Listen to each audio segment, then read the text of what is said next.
and on mixlr.com/wakeupcalldt. Proud to be here with you every Monday through Friday from 9 a.m. to 11 a.m. Eastern Time, where sports meets that thing called life. I hope you are all having yourself a fantastic week. We are sitting here in the Lando Lagoon, and PJ and I, the divide behind us has us like perfectly picture-in-picture to each other. So we're with you 2 days early. You know the PJ takeover happens on Thursdays, but because we're in the same place at the same time, we thought it was only fitting, coming off of a fantastic NFL week and a good college week for Syracuse, for Florida. Yeah, we'll talk about it. So, a lot of good stuff coming up here. So happy to be here with you inside of the Cafe Kubal studios. You know the Cafe Kubal, for those of you in Florida like PJ and Mary and Joey and the fam, as well as all over the country, can go to cafekubal.com. That's cafe, Kubal.com, and you can get your coffee and all of your special things sent right to you. And for those of you that are in central and upstate New York, you can go to 3501 James Street, 324 West Water Street, 401 South Salina Street, all in Syracuse, on the corner of Route 11 and Taft Road at Sweetheart Corners in North Syracuse in their drive-through location, and on 343 Fayette Street in Manlius, New York, in their giant behemoth of a brown-striped building that is a double-decker cafe. So make sure you head out there today. You are with us worldwide here in New York, Florida, and beyond, and on youtube.com, facebook.com, and mixlr.com for free. You are tuning in. They're all /wakeupcalldt, facebook.com /livenowdt, and on wakeupcalldt.com's homepage. So however you're connecting with the show, we thank you so much for being here, where sports meets that thing called life. And the PJ Takeover happens Thursdays from 9 a.m. to 11 a.m. Eastern Time. This time around, we're doing it on a Tuesday, as Papa Joe and I have the blessing and the great privilege of being able to be next to each other. And I could touch him here. This isn't a green screen. There's PJ's right here. So very happy to be here with you. We're going to be talking Major League Baseball to start things off, which will lead us into Max Scherzer, a rant that PJ has, and the New York Mets that have come through the Syracuse Mets organization this year. Then we will get into the Jacksonville Jaguars being on site, on location at the game for my 12th season of covering the team on the actual location of their base, their home base, so to speak. So very excited to talk about what TIAA Bank Field felt like this past Sunday and get you ready for my interviews coming up this week. Then we'll go to our college football week 3 picks. We'll make our college football week 4 predictions. We have a running tally of my predictions and PJ's predictions, so we'll let you know how we're looking head to head. And in the NFL, we'll look back to week 2 and ahead to week 3. So, with all of that being said, PJ, how you doing? Good morning, Daniel. It's good to have you down here this week. It's always fun to have you when you get in town, especially when the Jaguars are playing well.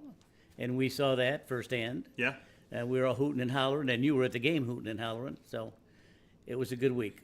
Definitely a great week here. And happy to do this on Tuesday as we get to come right off of what we saw in the doubleheader of Monday Night Football. 2 teams that couldn't get more than 7 points, and 2 other teams that blew the game war wide open. Philadelphia 24-7. Buffalo left a crater for the Tennessee Titans, and I thanked Jeff Cook, and you know that Jeff has done shows with me at Pizza Man Pub on 50 Oswego Street in Baldwinsville, New York.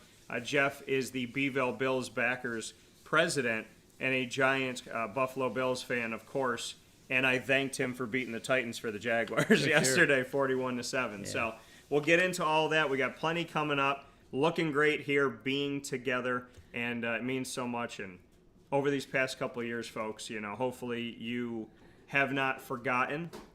I said, we learned a lot, we grew a lot, we got a lot of wisdom over the past couple of years, and hopefully the number 1 part of it is you got that wisdom. The number 2 part of it is that you didn't lose it.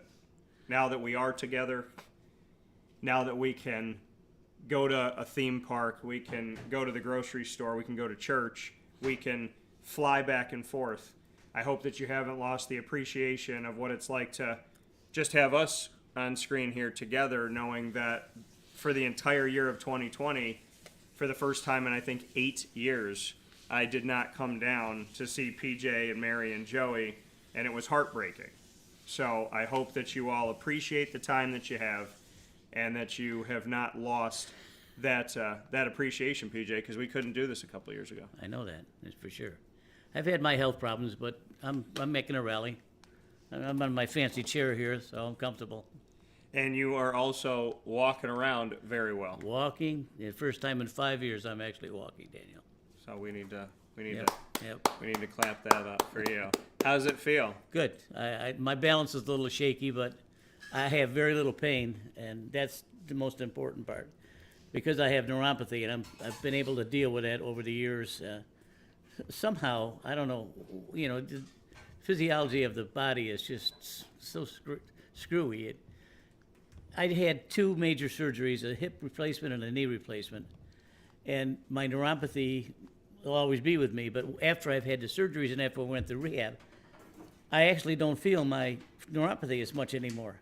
So I don't know what the operations did, but something jumbled up in there, and I don't feel the neuropathy as much. So I hope it doesn't come back, because if it does, Mary's going to be screaming. So. Well, the good thing about it is sometimes things just work out. And with everything that you've been through, the hope is that, we continue to progress in the right direction. I applaud you and Mary for going after these surgeries and wanting to have them and putting your body through it, and then both of you working through the rehab of it all, because you didn't have to, and you could have said, no, I'm in my 70s, I don't feel like it, but you did it so that you could have a better life for yourself and a better life overall for the both of you. And I commend you, because I know Mary does so much off screen, and I know that your body, you put yourself through it so that you could walk. And Joey and we're very happy to see you get off the couch and walk to the bedroom, and it was a beautiful thing to see. Right, I'm very happy, very proud of it. Actually, it was a monumental effort, and it takes a lot of perseverance to go through this. But if you don't know a person who has neuropathy, it's a very painful nerve disorder, and it can't be solved. It can't even be treated, because I take meds to treat it, but it's there, it's persistent, and it's not going to go away. There's no surgery to try to get rid of it. There's no drug that will deaden it. So it's a nasty thing to have. But I'm doing much better, and as long as I can get up and walk away from the table here without my little buggy, I feel good. That coming from PJ, as I look like I'm coming from heaven right now. So having a good time here where sports meets that thing called life. And PJ, I'm going to unleash you, as I always do. So rant away about Scherzer, if you'd like. Well, while you were away last night, I had the game. I had the Bills game on, and then I had the Mets Brewers game on. Yeah. Because I have MLB everything, which Mary got for me. And Joe had sent me a message saying, Dad, you got to turn over to Scherzer, because he's red hot. The Brewers are waving at him. They can't even touch him. Yeah. So I was going back and forth every inning. All of a sudden, it's the end of the 6th inning. Scherzer has not given up a hit, nor has he given up a walk. Folks, let me say that. After 6 innings, he had a perfect game going. Yeah. So what do? They pull him out of the friggin' game. They pulled him out with a perfect game going. Now, I know that, he's just coming off the DL, and he's got to be careful. Yeah. But, folks, he's a future Hall of Famer. He's a Cy Young Award winner. And you don't take the ball out of a guy's hand like that. Now, Scherzer's been known to be a little testy on the mound, especially when the pitching coach or the managers come out there. And they don't do that with this guy. When they confronted him in the dugout, I could see they were talking. And he realized that they're going to need him for the playoffs. Yeah. And they will, him and DeGrom. So he had a forlorn look on his face, and it was awful. And I'm texting to Joe, and I'm saying, Joe, what the hell's going on? He said, Dad, they're just giving him on a pitch count. I said, he's only had 65 friggin' pitches. How can you hurt your arm after 65 pitches? My goodness. So, Buck Showalter is another Hall of Fame manager. I mean, he's been around and he's had, great teams over the years. First class manager. I'm not sure that wasn't up to Showalter. Maybe it was a pitching coach, but maybe Scherzer said something, but it didn't look like it. I mean, folks, this is what's wrong with Major League Baseball. This is the problem that I have with all the shifts that they're doing and all the stoppages in games, bringing in 50 relievers to try to complete a game. When you got a guy like Matt Scherzer on the mound, and he's throwing a perfect game, not a no-hitter, a perfect game, you leave the man inning to see what he can do. He'll look over and give you a nod or something like that. If he doesn't feel well, then you come out and you take him off the mound. But I was really pissed about that, and I didn't watch the rest of the game because of that. I just turned it over to the Bills and watched them wreak havoc. So that's my one rant for today. I have another one, but I can't remember what it was. If I remember it, I'll come back. But like you said, being in the situation where, obviously they want to protect toward the future, and they just sent him down to the Syracuse Mets last week to get ready and whatnot, and give him, a few innings there, 3.2 innings that, he was there. I got to see him pitch the majority of that. And being in that situation where, okay, we need our ace, we need DeGrom, we need Scherzer. The thing, this is the irony of it all, is they say that they need that, right? But they overused DeGrom last year. He was injured last year. Oh, MRI is negative. Oh, his arm is can't move his arm. Oh, this is that. And you got to a point, at least I did, where I said, he's going to be out, right? He's going to be out. If they keep playing him and he keeps wanting to play, and obviously, every player wants to play, but if he keeps pushing himself to play and they keep letting him play, and it seemed like they were going after the records for DeGrom, so why not do it for Scherzer? But they were going after him. Maybe they learned their lesson. Going after it with DeGrom, and they used him until they lost him. So maybe this is the Mets learning from that, saying we don't want to do the same thing with Scherzer. But it is tough because you think about it, if you're pitching a perfect game, which is so few and far between, that, what if Scherzer never does it again and this one was taken away from him?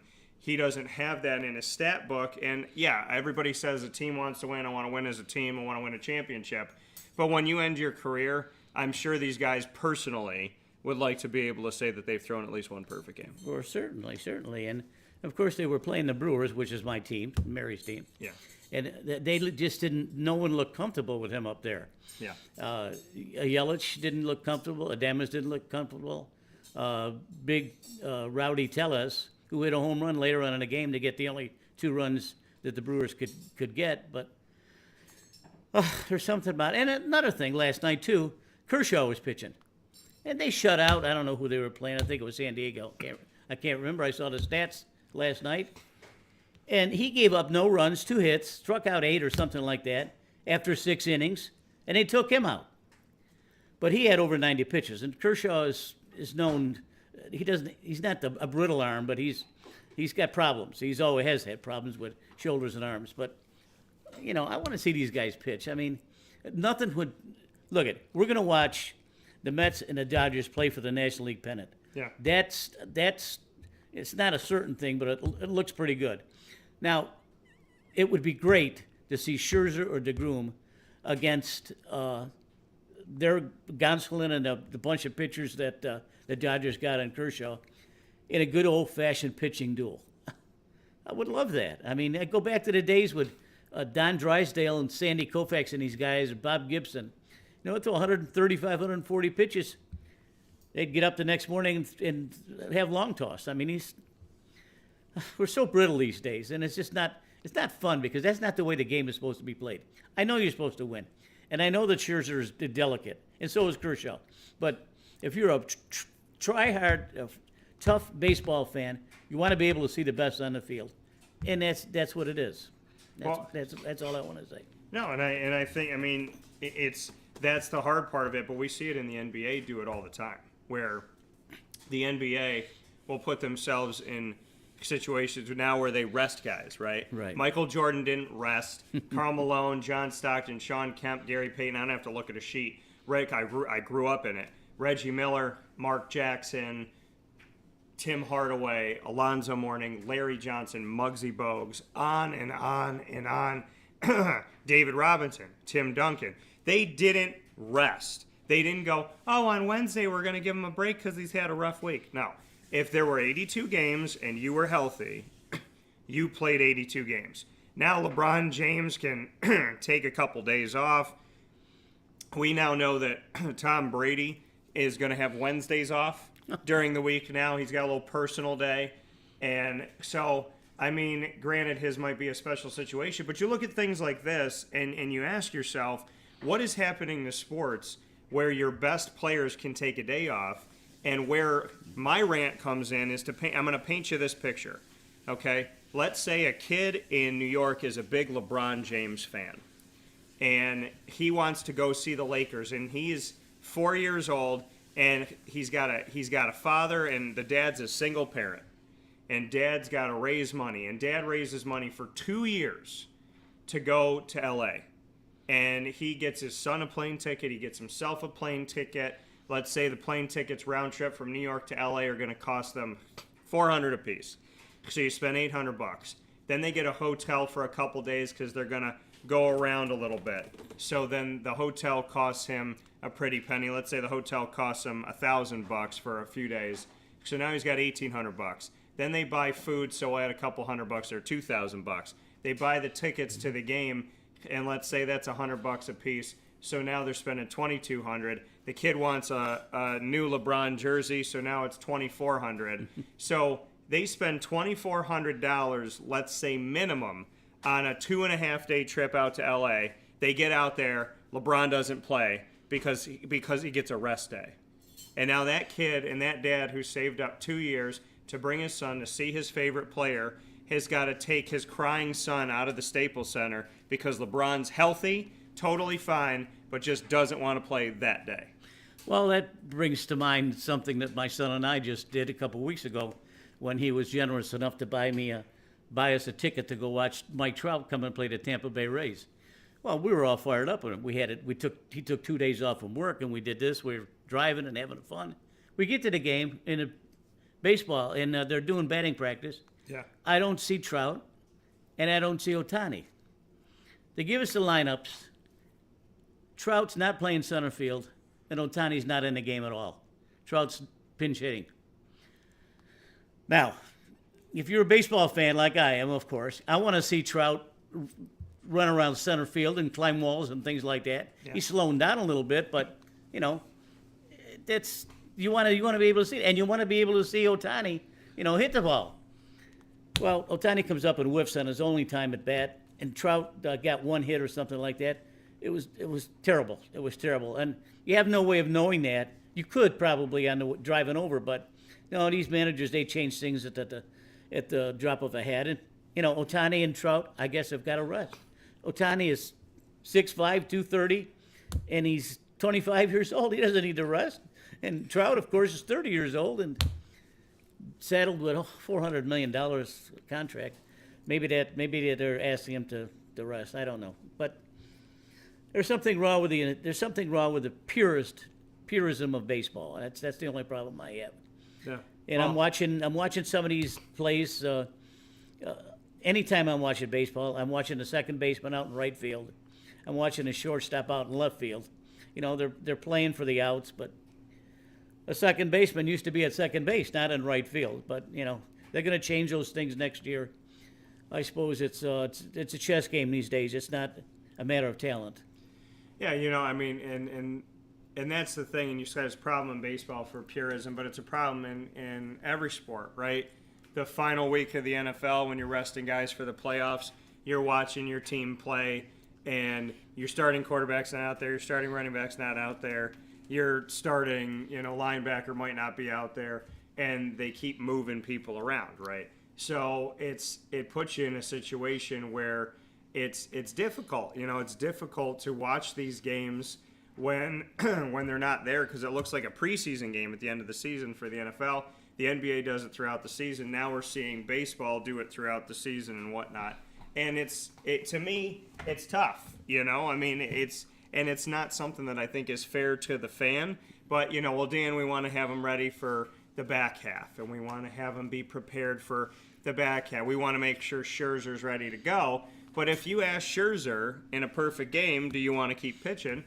I would imagine he would say yes. I would imagine most people would say yes. I would say yes, because I would think to myself, you don't know the next time you're going to be in the end zone, if you ever will be. Right. You don't know the next time you're going to throw a perfect game. You don't know the next time you're going to be 9 of 10 from 3-point range. You don't know the next time you're going to have a hat trick on the on the ice. So to me, in that moment, you're taking away from us these great, beautiful moments, and I can understand in the purism of it all why it would frustrate you, because it would frustrate me. But it leads me into what we were just talking about, that now people have rest days, and they come to the game and they sit with the team, but they're not suited up. And to me, it's ridiculous. And I wouldn't even want to go and see the fans. If I was LeBron James and I didn't suit up that day and everybody suited up and I'm just sitting there, wearing a T-shirt and shorts, just hanging out, I wouldn't even want to have that, because what if the team's losing? They'd be like, well, we wouldn't be losing if you were in the game. So I wouldn't want to be there being like, oh, I'm totally healthy, I just don't want to play today. Like, I don't know. To me, it's frustrating. And pitching-wise, it's why you have a rotation, right, to provide rest. And I don't know. If I was throwing a perfect game, you would literally have to pick me up and carry me off the field. Well, that's a guy like Scherzer. Scherzer has what's called the look. The look was what Bob Gibson used to give the pitching coach or the manager. If Bob Gibson gave you the look, don't bother coming out here. Scherzer's the same kind of way. If he gives you the look, leave him the hell alone. But perhaps maybe he went for it last night, which was fine. I mean, I want to see him pitch in the postseason anyway. And it brings us to our standings this week. If you want me to get into that, I will. We're going to do that. We got a few notes coming in here. All right. Good morning, gentlemen, from Greg. So great to see you up, ambulating independently, PJ. PJ, keep working, keep pushing. So that's from Greg. Max with his 200th victory. Yep. And then we have my Mets are postseason bound, baby. Let's go Mets. My Mets have been very conservative all year with their pitching, DeGrom, McGill. Heck, the Mets have a combined no-hitter this year. My mom, just go ahead and say it. Dobby. She said good morning. And then Sunday, DeGrom was pulled after 6 innings with 13 strikeouts. Ended up equaling the Major League Baseball record for Ks with 20 in the game. And Mets also took it to Burns last night. Let's keep this train rolling. The Braves ball club won't stop winning. And then Greg agreed with us. Boy, how things have changed in professional sports, especially stars in the NBA. And yeah, I think the NBA has the most egregious foul, because they just don't play if they don't feel like it. Yeah. So well, that's good, Greg. I'm glad you're paying attention, because you're a good guy, and you always bring some good comments to us. And you're right. Everything you said is right. So before we get to the standings, you mentioned Scherzer, and I didn't do this last week when I said I was gonna, and I'm a person of my word. I want to talk about Max Scherzer, and also being a person of my word, I said the pictures would come up, and I spent this last week very, very busy. And when I did get back to the house, it was late this week. So I realized this past week I did not sleep as much as I need to by any stretch of the imagination. So you did not get your Scherzer really nice professional photos yet, folks, because I decided to sleep. So you will be getting those photos of Max Scherzer. Very excited to bring those to you. So be patient with that. But I said I would talk about Scherzer and what it was like to see him there. First and foremost, my favorite number 21, and he was rocking it, so I love that. But I mean, I got to tell you, folks, I took a ton of pictures, and I remember being at games all my life, having that professional photographer, and when a pitcher would wind up or anything like that, they'd take like, so they get like every transition. First time in my life I did that. I was sitting there, and I was like, okay, hand down, hand up, holding it, looking, winding up, tossing it, following through. Pictures of the whole thing. I loved it. I would have loved to have been there to see Jacob deGrom. I found out about it late. And so, I think for me, as just a fan of it and finding more appreciation for baseball the last couple of years, not that I didn't think it was a great sport, but I didn't watch it as much as the other sports, and I just have gotten into it. I've been to a lot of Syracuse Mets games this year. I had a lot of fun seeing them. Got to go to a game with my dad. Got to see them win 6-5. It was the only game they won in the series against the Buffalo Bisons, who are now the Blue Jays affiliate, which used to be the Syracuse team when they were the Chiefs. And I think it was 31 or 32 years they were with the Blue Jays.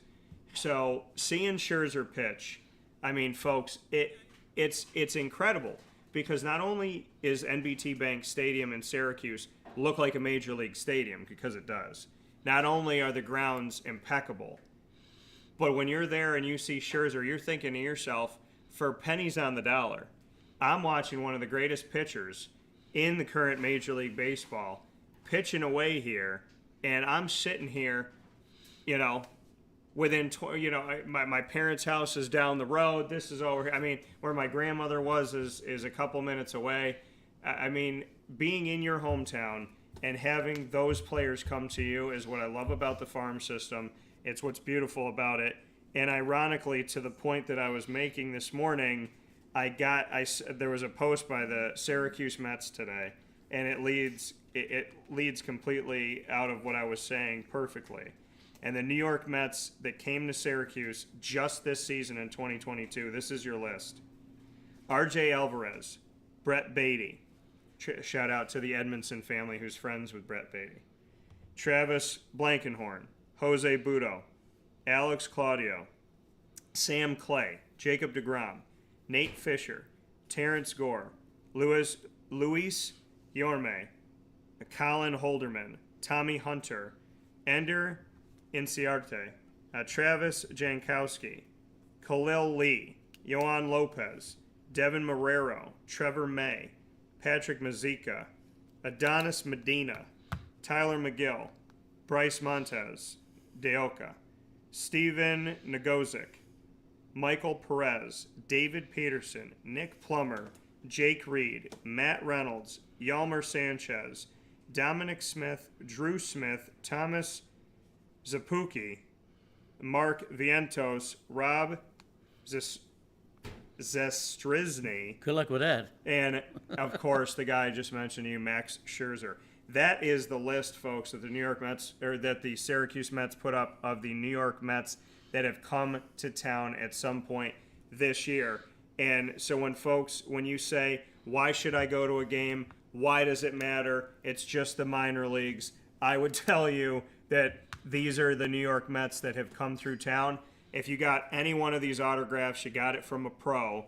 And some of these guys on this list are just starting their careers in the majors and could become something incredible. We already know that Scherzer and deGrom are, and some of the other guys here. So history in the making is what this is, and that's why you go to your games. And that's why you go out and see the Mets, and that's why you go and see the Jumbo Shrimp, and that's why you go and see all the teams that are out there. Well, I do have something else to say, and I just realized that I have another rant, and I hope I don't take too long on this one like I did before. The other day I was watching the Pirates play someone, I can't remember what the game was. It wasn't a very interesting game. But the announcer said, this is the first time that this team has put in an all-Dominican lineup. And I'm saying to myself, what? So I look at the lineup, and it's all non-Americans. Yeah. Now, you've heard me before say this, and you've heard me for a couple of years say this. We have a system in this country with college baseball that gives us all the players that we want to see in America have a chance to go to the major leagues. Why do we have to go to the Dominican or Cuba or Venezuela or Aruba to sign a 15-year-old kid so we can watch him when he's an 18-year-old kid? Why can't Americans come in and do this kind of stuff? They can, of course, but I guess that's not how you win. And I want to see Americans in our lineup. Look, I love the Dominican players. Don't get me wrong. I'm not racist about that. And I'm just making a point. I want to see more American players. They have the system in this country with college baseball. There's 150 teams play baseball. Are you telling me that 20 or 30 of those guys can't make the pros? Of course they can. Yeah. But I didn't want to see that. And then I looked at it and I said, this just doesn't seem natural. I mean, sure, these guys are good players, and maybe they're better players than Americans, but this is an American sport, and I wanted to be able to see Americans play the baseball game. That's all. Well, I get what you're saying in the sense of I'll liken it to the NBA draft. In the NBA draft, there's 60 spots. If you're not drafted in the first round, there's only 2 rounds. If you're not drafted in the first 30 picks, pick 31 through 60 in round number 2, none of the money is guaranteed. So it's like a round that counts, but it doesn't count. And of the 60 available slots, the NBA has to choose between Division I players that played a season, right? And then because you got to play, Division I, Division II, Division whatever. You have to play a year before you come to the NBA. So after that one and done rule, you have your Division I players over 300 teams. Then you have Division II. Then you have Division III. Then you have JUCO. So if you look at all of that, 60 picks, if you're just if you say one player comes from each school, that's almost 1,000 schools. That's right. So you got 1,000 players if one person came from each school every year for 60 spots. And they use a ton of those picks now, more often than not. I think one year was 13 picks came from overseas. And when you're in America and you have 60 slots in the NBA and only 30 of them have guaranteed money, you put yourself in a situation with saying that in just Division I, 300 and some odd schools that they have, if you have 2 players from each, that's over 600 players, almost 700 players just in D1 trying to fight for 60 spots. And you got a guy from France, and you got a guy from Serbia, and you got a guy from Lithuania, and you got a guy from China, and you got a guy from Spain. And so I get it. It's not a racist comment. It's saying that we're in a situation where the NBA, and I've long said this, the NBA should have an NBA draft that is here in the country, and they should have an international draft because international players should not take NBA slots because it is so tiny to thread the needle to get there. If I'm coming from NC State and I'm the best player, one of the best players in the ACC, and I'm trying to make it to the NBA, there's a chance I won't even get drafted in the top 60. And, you took a guy from Austria because he's, a big old dude that could shoot threes and this, that, whatever. And they don't even get him. They got to hold him for 2 years. Right. When Ricky Rubio was in Spain for 2 years and they still had to, I think they had to settle something to get him over quicker. So you use a draft pick of a guy that you can't even see for 2 seasons with a guy that's literally a plane ride away from you, a 45-minute plane ride. So it's, listen, talent is talent. Talent's going to find itself. I love having players from all over the world play in America. I just look at it and say to myself, do we go play in their countries, right? Do Americans go get drafted in Serbia? No. Do Americans go get drafted in the Dominican Republic? Do they get drafted in Spain? Do they get drafted in Colombia? We allow an opportunity that you don't see other countries allow, and it's a beautiful thing that we have, and we've seen some of the greatest players come through, but at the same time, we can't negate and overlook the players that we have here. So to Papa Joe's point, bringing it back to baseball, when you look at all the schools and the farm system, and even if you're one of the best players like Alvarez and you get drafted high, you have to still go through the farm system. He spends, you spend a lot of time down with the Syracuse Mets, and people are going, we need a catcher. We need a catcher. We need him now. We need a catcher. We need him now. But he has to work his way up and get through it and whatever. Guys like Brett Beatty, you got to go through the system and whatnot. It's so difficult to get from single A. It's difficult to get drafted, then to go from single A to double A to triple A, then to get in the majors. You might be in the majors for a day, get hurt, never play in the majors again. So I understand that. I also don't like saying, oh, this is the first all-Dominican, this is the first all-Puerto. Being part Hispanic, I don't want you to say, oh, for the first time ever, the New York Mets have an all-Spanish team. I want you to call us by our names and not by our heritage. I understand that in today's world and being politically correct and everybody being terrified, that you have to do things that you think you have to do, but you never say this is the all-white lineup for the Yankees. Yeah. So, I just... And I would be offended if they said they had an all-Spanish lineup or an all-Italian lineup. For me, I just want you to call me by my name. I don't want you to say, hey, there's that Italian Spaniard. I want you to call me Dan Tortora.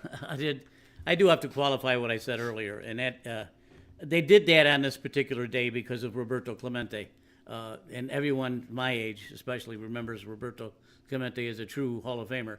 Now, I know they were probably making a point, they're putting in an all Dominican or Cuban, whatever kind of thing.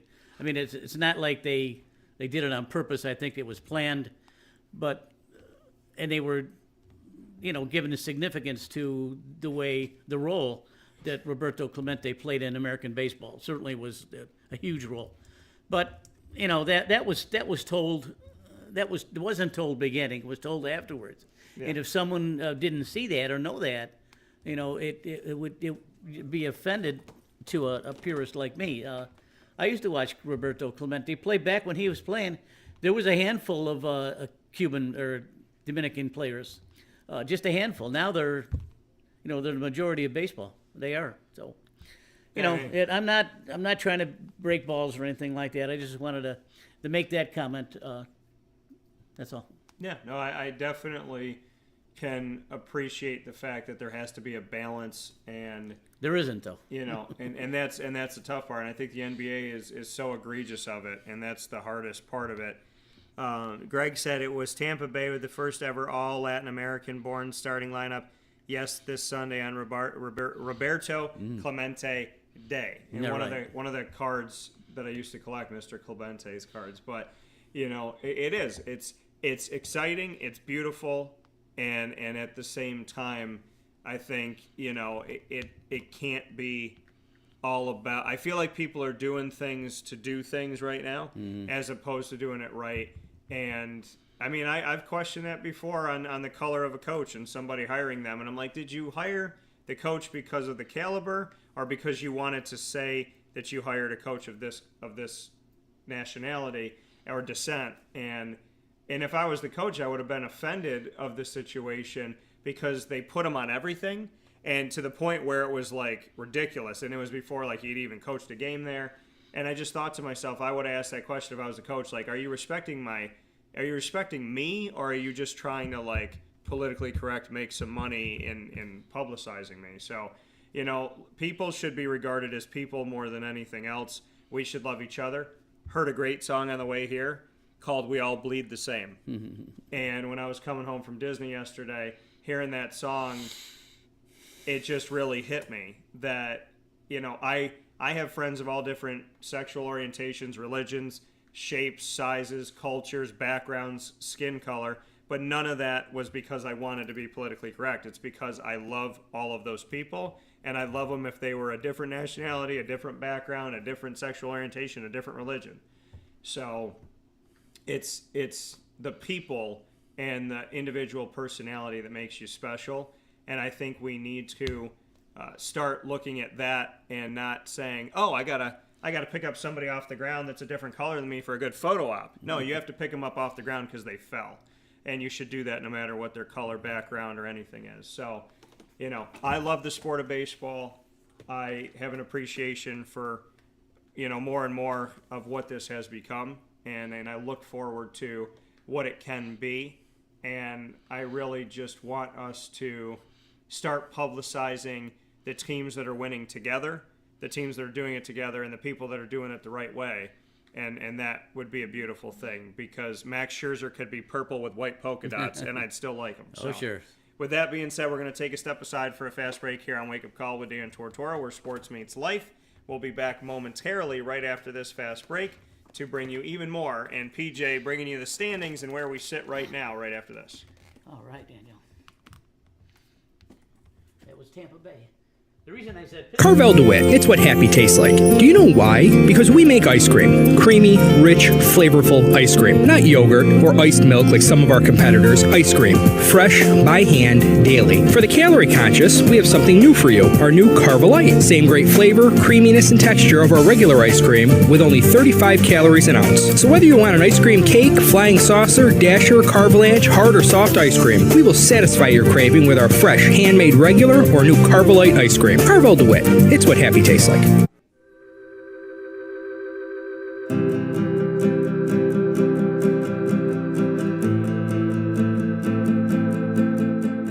Cafe Cabal offers same-day local delivery of our products, offering no delivery charge for Onondaga County.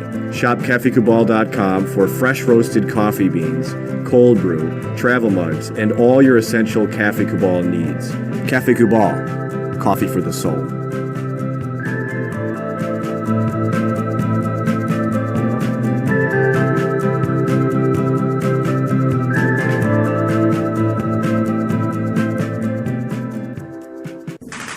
The Wildcat Sports Pub in Camillus, New York is located on 3680 Milton Avenue in the Home Depot Plaza. It is your family-friendly sports bar and restaurant. Folks, some sports bars aren't family-friendly. Some family-friendly restaurants are not sports bars. The Wildcat Sports Pub in Camillus, New York is proud to be both.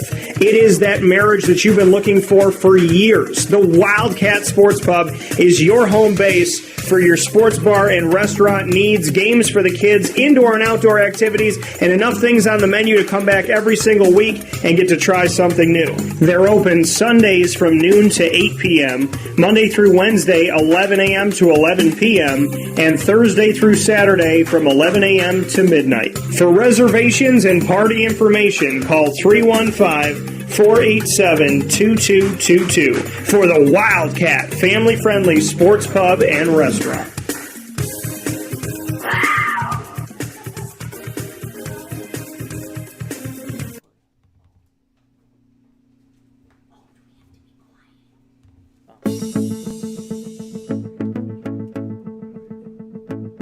Avicoli's, located on the corner of Route 57 and Wetzel Road in Liverpool, New York, has been your trusted neighbor for decades. Located just steps from Liverpool High School, we're happy to have the Liverpool Warriors on-site, on-location broadcast at Avicoli's through Wake Up Call with Dan Tortora every single month, featuring student athletes, coaches, and administration throughout the year from Liverpool High School. Head out to Avicoli's today on the corner of Route 57 and Wetzel Road in Liverpool, New York, open Tuesday through Sunday for lunch, dinner, and drinks. We'd love to see you out there. And of course, you can call them at 315-622-5100 for takeout, delivery, and catering. That's 315-622-5100. And also find them on myavicolis.com. That's myavicollis.com.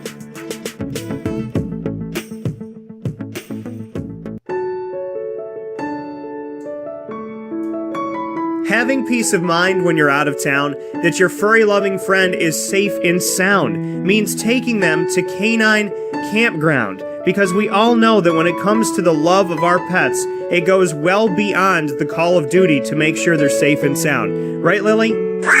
So take a ride to 242 Johnson Street in East Syracuse, New York, and see Canine Campground and where your dog will be staying, in the classic cabin, the executive cabin, the grand cabin, or of course the luxury cabin, because if you know Lily, you know she loves luxury. Now you don't have to wait to the last minute to find a family member or a friend that'll take your dog for a few days. Call Canine Campground at 315-299-4013. That's 315-299-4013. Their drop-off and pickup times are Monday through Sunday. Check K9campground.com for more information. That's the letter K, the number 9, and campground spelled with a K.com. K9campground.com. When you're going out of town, bring your dog to Canine Campground.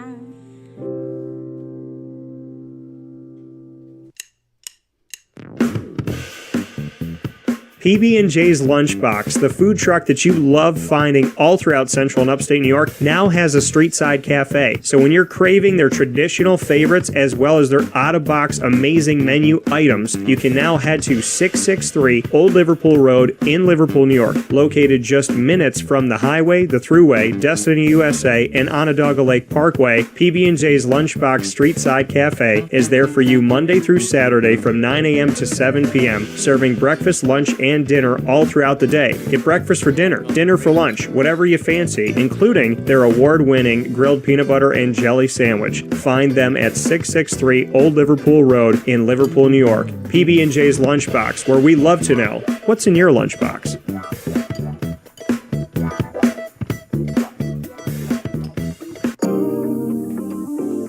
As a patient, what do we want? To be cared for, to be listened to, and to have someone walk us through the process on our path to victory. Victory Sports Medicine and Orthopedics does all of those things beautifully, with Dr. Mark Petropoli leading the team on 791 West Genesee Street in Skaneateles, New York, located minutes from beautiful Skaneateles Lake. Whatever your injury may be from head to toe, preventative care, rehab, physical therapy, laser therapy, and surgery are all available at Victory Sports Medicine and Orthopedics, where they care about us, they listen to us, and they understand that everyone's path to victory is a little bit different. Let them help you on yours by calling 315-685-7544 to make your appointment today. That's 315-685-7544. And find out more information at victorysportsmedicine.com.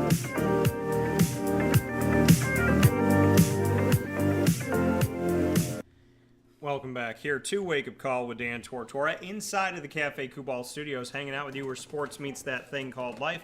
Cafe Kubal, 3501 James Street, 324 West Water Street, 401 South Salina Street, all in Syracuse, New York. Inside of their double-decker cafe on 343 Fayette Street in Manlius, New York, and on the corner of Route 11 and Taft Road at Sweetheart Corners in North Syracuse in their drive-through location. So make sure you head out to Cafe Kubal today. Let them know that Wake Up Call sent you.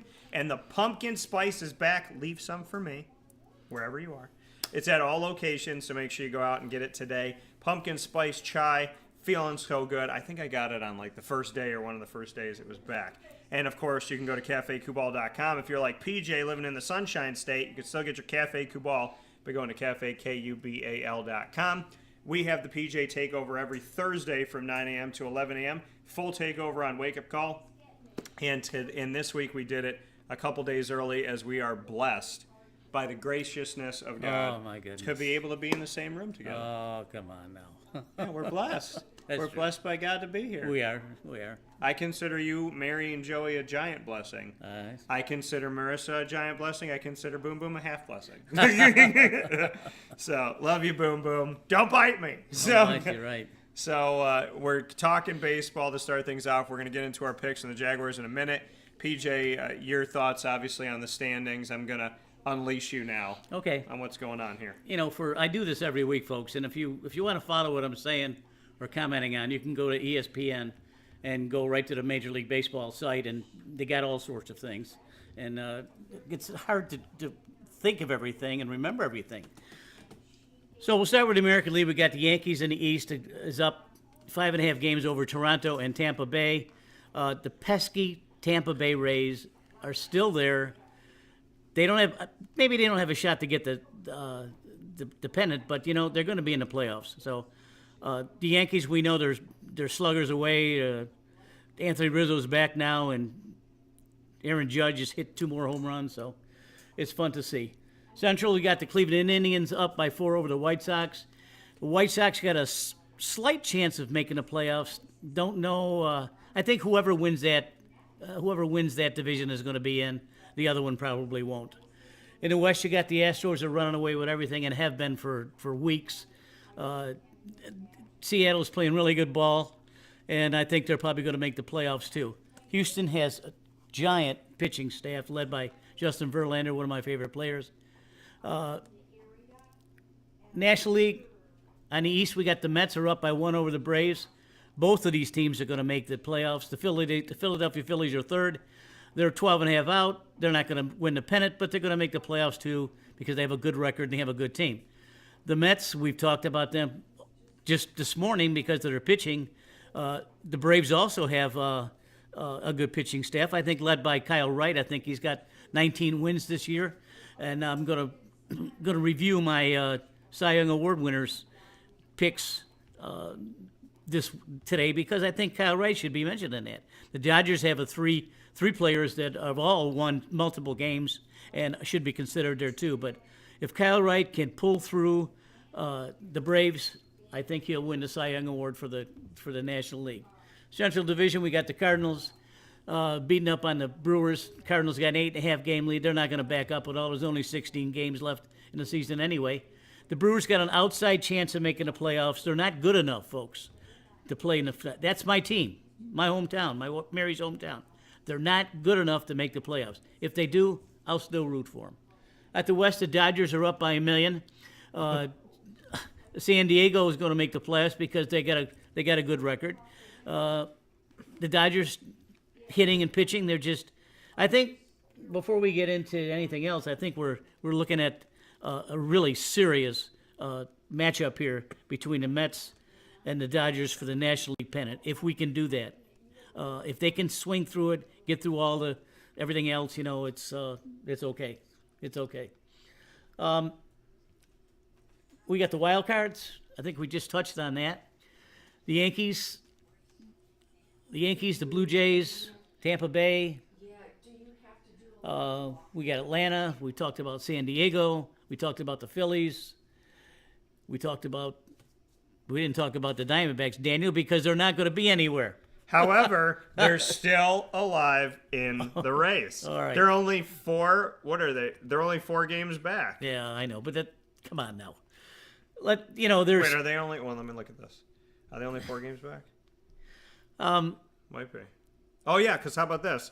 So, this might actually be wrong here, but Colorado, Chicago, Cubs, Miami, Cincinnati, Pittsburgh, Washington have all been eliminated. Arizona, San Francisco, and Milwaukee are still alive. Oh, Still forget alive. about it. As long as they're alive, I'm going to mention it. As long as they are. I think there's something needs to be mentioned now for individual players. I know that Daniel put up a poll about who should be the American League MVP between Ohtani and Aaron Judge. Yeah. Aaron Judge, folks, listen to me now. Aaron Judge has a chance to be a Triple Crown winner, which means he can lead the league in hitting, average, home runs, and RBIs. He's only 1 point out of the lead for the batting averages. He's going to win the home run and RBI hands down. If this kid is anywhere close, he's an MVP. Now listen, I was on Ohtani's bandwagon last year. I love the kid. He's a two-way player. He's fun to watch. The whole nation turns on to him when he's pitching. Yeah. And he's a freak of nature. I mean, he's a generational talent, and that's really what we should think about. I mean, he's probably got a propensity to be eligible for the MVP every year because of what he does. How he can pitch so well and hit so good, it's amazing. The American League batting average is really between 4 or 5 players. Arezes from Minnesota, Alexander Bogaerts from Boston, Aaron Judge, Jose Abreu from Chicago, who's been there most of the year, and Nate Lowe from Texas. Aaron Judge is leading with 59 home runs. No one's going to catch him for there. He's got 127 RBIs. Jose Ramirez is within shouting distance of Cleveland, 113. No shot. The National League, we got Freddie Freeman leading the league with a 329 average. You heard me say this last week, too, about Paul Goldschmidt of St. Louis. Paul Goldschmidt has an outside chance of being a Triple Crown winner, too, which is batting average, home runs, and RBIs. Goldschmidt's hitting 322, which is really, really, really good. He's got 35 homers, and he's got 112 RBIs. Where did he start his Major League Baseball career? He started from Arizona. That's right. Oh, Arizona Diamondbacks. Oh, my goodness. Oh, my goodness. Where did Randy Johnson win a World Series? Arizona Diamondbacks. Oh, jeez. Oh, my goodness. That's right. Not in Seattle, not with the Yankees. Paul Goldschmidt's got some work to do to catch some of these other guys, but he has an outside chance of getting it. Notwithstanding that, I still think he's strong enough to win the MVP. Now, the pitching gets a little different. I mentioned Kyle Wright from Atlanta. He's got 19 wins, got a 3.12 ERA, strikes out a lot of guys. If Atlanta can win the pennant, then I think Kyle Wright probably deserves to be the Cy Young Award winner for the National League. In the American League, there's only one player that sticks out to me, and that's Justin Verlander of Houston. I see something like 16 or 17-4. ERA is under 2, microscopic. He's giant. He's giant. And frankly, I think the Astros. Well, I'm going to go on a limit. I think the Astros have got it to win it all. I think they got enough to carry through with pitching and hitting. Do they have new trash cans and new drums for them? What? Or do they have new drumsticks and trash cans? What do they got? New stuff? Yes, right. They have an entire orchestra now? Yes, they do. They're obnoxious too. They're probably slugging each other. If you slug Altuve twice, it means a curveball's coming. If you slug Bregman once, it means a fastball's coming. So, well. But I do want to tell you this. So the poll that you could still vote in on Twitter, yes. @CallDT, that's CALLDT, got the poll up here right now. It is 50-50. So I said, who is your American League MVP? Shohei Ohtani or Aaron Judge? You are locked dead right now at 50 apiece. And we got a response here from Enrique A. Cruz Jr. Had a great time with the Syracuse tailgate. Big ups to Enrique's whole family. And big ups to Vanessa for that sangria. And but Williams said, I like them both. It's a hard one because one does two jobs, Ohtani, and the other is seeing the ball like a beach ball. And he plays the position too. Yeah. So, and then Randy Horowitz said, I'm going to get some heat for this, but is anyone wondering if Judge is taking anything? He's ahead by quite a lot. It's an absurd statement to make. I mean, Aaron Judge should be the leader in this category because he plays the game. Ohtani, he pitches fine. He can play the outfield. He hits well. But Judge plays the game every day. He plays left field or right field or center field. He's not the best guy out there, but he's not going to be an error-prone guy either. He's got a big, strong arm. He can jump over the fence to catch any kind of ball. I still like Judge all the way. Now, he's got a chance to break Roger Maris's American League record of 61 homers. He's got 59 now. He got 16 games left. I think he can do it. Yeah. And it's definitely been an incredible season for Aaron Judge, and he's been the face of the Yankees for a while now, not just this season.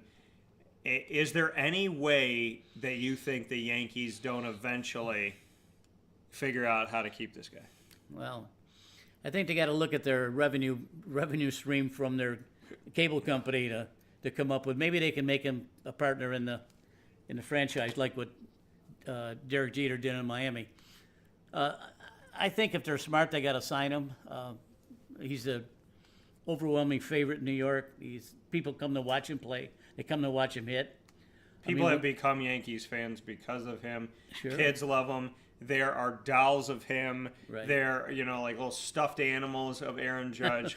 Aaron Judge, if you see a Yankee jersey of a current player on the team right now, 99.9% of it is Aaron Judge. I would venture to tell you that if you went to a Yankee game, you'd probably see the jerseys out there. You'd probably see Jeter. You'd see Mariano's. You'd see Judge's. There's like certain people that you know what I mean? It's like people wear Jeter jerseys all the time, Mariano Rivera jerseys all the time. But now, I think if you went to Yankee Stadium and just took a picture of the entire arena, I would venture to tell you that you'd probably see, one to every I would say the probability is like, one in every section, maybe 1 out of every 20 or 30 people is wearing an Aaron Judge jersey. For sure. I noticed when we watched the Angels play the Rays in Tampa, this was surprising to me. All the little kids who were running around, most of them had Ohtani shirts on. Not anyone from the Rays or anything like that, but Ohtani. Here's a team coming in from the West Coast, and these kids are already, jumping on his bandwagon by saying, listen, I got a Ohtani T-shirt, and I'm playing T-ball right now, but I can say that Ohtani is my favorite player. So it's fun to watch. It's fun to try to figure out what's going to happen. But there's not too many games left, folks, in the season.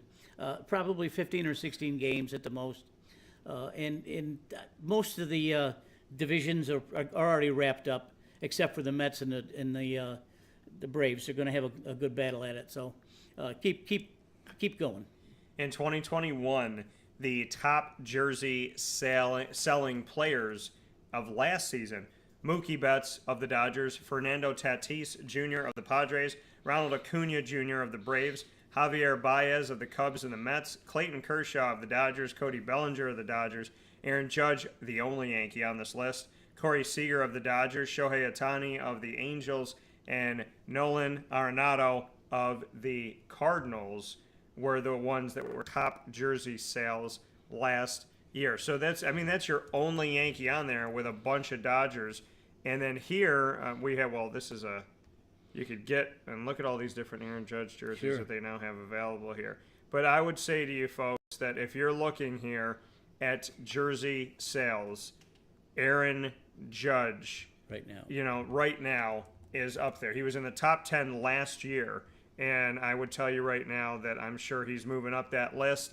So if you don't have an Aaron Judge jersey, you're probably looking for one, is how it goes. And I would believe that at this point in time, Steinbrenner is close to coming out of his grave, finding George Costanza, and having him go get Aaron Judge and bring him up to the clubhouse, right? George Costanza would make the deal go through. So and you'd said that to Joey here a couple days ago. Greg said the voting for the AL MVP is going to be closer than you think. Ohtani is a one-of-a-kind baseball cheat code. There's no one like him.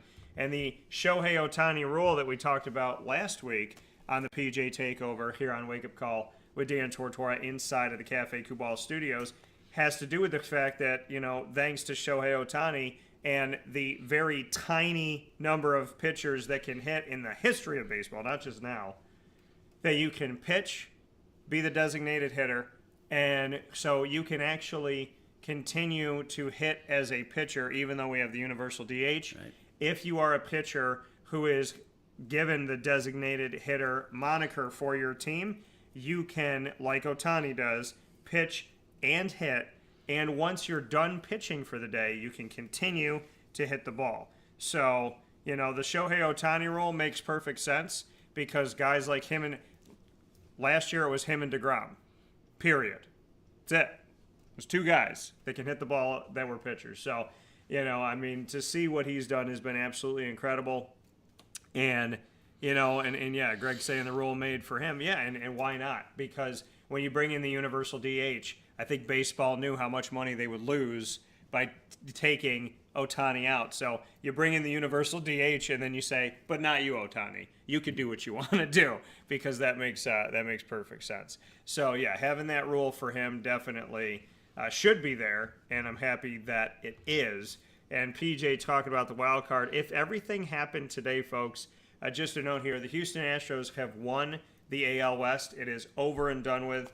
The Yankees are leading the East. They're in second place in the AL. And the Cleveland Guardians, used to be Cleveland Indians. Cleveland, whatever they are. Cleveland is in third place, and they're leading the AL Central. The Toronto Blue Jays are still in the hunt, and the Tampa Bay Rays have moved above the Seattle Mariners, still meaning that no matter what week we talk about it this season, the AL East is looking to send 3 teams to the playoffs, which means that 50% of the American League will belong in the playoffs to the AL East. And then looking at the National League, the Dodgers have won their division of the West Boo! Just kidding. But because of the Arizona Diamondbacks, the Mets have clinched a playoff berth these past couple days here, but they have not yet won their division of the NL East. And the NL Central, the St. Louis Cardinals are in third place behind the Dodgers and Mets, respectively. Atlanta is the first wild card team, a.k.a. the fourth spot. The San Diego Padres are the fifth spot coming out of the NL West. And coming out of the NL East, the Philadelphia Phillies are still holding on, with the Milwaukee Brewers 2.5 games back. My Arizona Diamondbacks 12.5 games back, but still not eliminated. Word. So, looking at this, the NL East will also send, as if it started today, and if it started 2 months ago, they would be sending 3 teams to the playoffs. The wild card folks, we may see 50% of baseball, 50% of the 12 teams, 6 out of 12 teams coming from the East divisions of the AL and the NL. PJ, we have banged home the drum about this. How good are the East divisions of the American and National League to continuously have 3 teams, not in the hunt, but 3 teams that are above the equator line to get into the playoffs? It's great. My statement for baseball is you win pennants with pitching and defense. In this particular case, they're throwing offense in there too, because both teams have got some serious hitters, and I think McNeil from the Mets has got a shot to getting the batting average award this year too. And of course, we know the Yankees can slug the ball anywhere. Rizzo's back now playing. He was hurt for a while. He had a home run. And Judge, we know every time he's up, he's eligible to go yard. Judge is so unique. He's so big and so long and so tall that he can reach the outside pitch and just flick his bat and go to right field stands. If he's really, really, really fooled, he looks like an idiot when he's waving at a curveball on the outside part of the plate. He should know enough to lay off that pitch, but a pitcher trying to pitch to Aaron Judge is extremely difficult unless you got high heat. If you got high heat, you could probably get him to chase that. If he does hit it, he'd probably pop it up, but you got to be real careful pitching to this guy. And I think the person who's going to give up the 61st or 62nd home run, the pitcher's probably going to be this ball is going to be in the Hall of Fame. Yeah, well, and that's the thing, too, for all the wrong reasons for that guy. But, we will definitely be excited to continue to carry this through. I'm putting a poll up right now that I've talked about these East divisions so much on Twitter. Go ahead and vote in it at CallDT. That's at CALLDT. Very easy to remember. Go on to Twitter, follow me at CallDT, vote in our polls. What East division is better this season in Major League Baseball, in your opinion? The American League East or the National League East? The home of the Yanks or the home of the Mets? The 2 teams that are leading their divisions, that have been leading their divisions for a long time in 2022.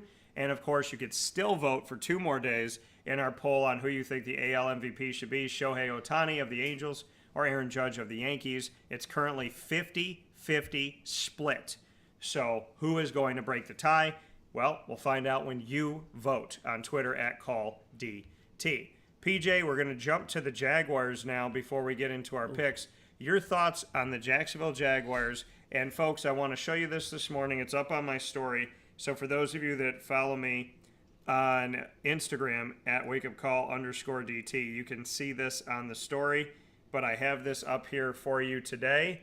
Win the week. The Jaguars, the only team in the AFC South to have a victory. They're 1-1. The Texans are 0-1-1. The Colts are 0-1-1. And the Titans are 0-2, courtesy of the Bills romping them. So the Jaguars, I congratulated the team in the locker room on having the first win in the division of the AFC South this season. Now they have the only win because the Titans did not carry it through, nor did the Texans. So taking a look at that, what are your thoughts on Jacksonville and what we saw in a 24-0 win where they did not allow Matt Ryan to score in the red zone on multiple occasions in the second half, including 5 attempts on 1 drive in the red zone. That's right. They kept it out, and 2 balls batted away in the end zone. Great game. Matt Ryan used to be known as Matty Ice, and he was thawed, I think, yesterday because he was frustrated with the way the Jaguars are playing. I think you're seeing a maturation process here with Trevor Lawrence. He was making good reads. I can't get over the strength on his arm. I mean, he'll roll to his left and throw back to his right, and him and Rogers and Holmes can do that, and have it with some pace on it. These guys know that if they're in a zone somewhere, he's going to find them. I think you found that the team was strutting a little bit more. I think that you're seeing a little confidence come with the team. I think you're seeing the leadership of Doug Pedersen and his crew.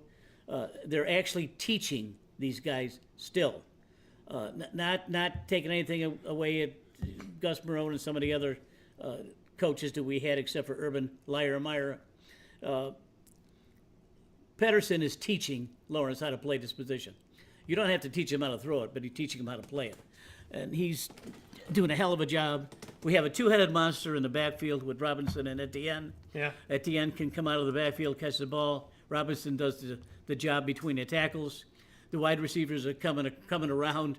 Jones and Kirk and tight ends are coming around. It was great to see. And the defense picks up on this. Josh Allen spent half the game in the backfield of Indianapolis. They're there. They have to build on this. Anything going forward that's a mistake could hurt them. I mean, they're very fragile right now. They have a win. Okay, they're leading their division, which is nonsensical. Okay, but they're fragile right now. They got to be able to carry it through, and stay tough. Yeah, because a couple of years ago, remember when they were knocking on the door of the Super Bowl, lost by 4 in Foxborough to the Patriots. I was on site on location at that game when Tom Brady was still with Bill Belichick before their divorce. So, looking at that, the next season they had the Patriots in the first few weeks of the season, and they beat them at home in Jacksonville. And like you said, they gotta stay focused because it was like, oh, we got revenge. We beat the team that kept us out of the Super Bowl. But then they didn't really win anything after that. They had a couple wins that season after beating the Patriots. It's like once they did that in week 3, they thought, okay, well, now that that's over, there's nothing to fight for. And they just rested on that, and maybe bought into hype at the point. So, yeah, Jacksonville, you have your only win. The only win in the division belongs to you. You are commanding it. Jacksonville is in the driver's seat that if they win out, they will win this division. So you are in a place right now you haven't been in a while. I know it's 2 weeks into the season, but Jacksonville has not been at the top of the AFC South in a very long time. So what you need to do right now is remember, you're in control, you're in the driver's seat, win the week, which is what I put on my post. Win each week. If you do that, then you will be the team that is just where you are right now, which is at the top of the AFC South. Don't worry about what other teams are doing. You got to take care of your business. They got some help from the Colts and Texans tying. They got some help from the Titans losing their first 2 games. But now you're in a situation where you're leading the division, and instead of waiting and needing somebody else to help you out and those 50 million things, the ors that have to happen to make the playoffs, if you win, you're in. So Jacksonville, congratulations on the victory. I had an amazing time. It was so much fun. I put my earbuds in the second half and listened to Kendrick Lamar because some of the other people in the press box were undeniably obnoxious. But beyond that, Kendrick Lamar made the second half fun. My tater tots that I had with jalapenos and some salsa and whatnot were very good. So shout out to the Jaguars organization. Coming up this week, and you do not want to miss this, Travis Etienne Jr., running back of the Jaguars that PJ mentioned, cornerback Trey Herndon, tight end Evan Engram, and a video exclusive special with your Syracuse Orange turned Jacksonville Jaguar, Andre Cisco, is coming up on Wake Up Call this week. I haven't announced any of that yet. That's why you have to watch and listen live every Monday through Friday from 9 a.m. to 11 a.m. Eastern Time on Facebook.com, YouTube.com, and MixLR.com, all /WakeUpCallDT, and on WakeUpCallDT.com and Facebook.com /LiveNowDT, because I just released a giant nugget of information that I have not put out in public yet. Andre Cisco and I join each other to talk about the Jaguars winning and Cuse winning. And we got a lot to say, including some words to the mob mentality up in Syracuse. So I'm very excited to share that with you, as well as Travis Etienne, who told me exactly what I've been saying to all of you people in fantasy and reality football. I have told you all this, and Travis Etienne said it to me. Him and James, he said, be prepared. I'm paraphrasing here, but be prepared to see us both. This is something they want to carry throughout the season. It's what I told you, folks. You can't forget about James because Travis is playing. They work well together. Their numbers weren't great, but on the field together, they move the ball. And that is all that matters. James Robinson, Travis Etienne, putting that work in and doing good things, catching out of the backfield and running the ball. And then Trey Herndon filled in beautifully when Jalen Ramsey got traded away. And love having Trey Herndon there, and really nice guy. And Evan Engram, not only did we talk about football, but we talked about faith. And you don't want to miss that. Evan Engram having some fun. I talked to him about his celebration that he had after the catch where he came left to right, caught the ball from Trevor Lawrence, and the guy that was on him tried to pull him down, and he stayed up and got the extra yard for the first down. I said, after that, you had an interesting celebration. He goes, I don't even remember it. So he was so in the moment. So being in the moment, you will have to join me for the moment that we release our first On the Prowl of the season, and that featuring Travis Etienne, Trey Herndon, Evan Engram, and Andre Sisco. Very excited for that. Very good. Very good. We'll take a step aside for a fast break. When PJ and I come back, we're going to college football to review our college football week 3 picks, see who was right, who was wrong, tell you our overall record, and make our college football week 4 picks.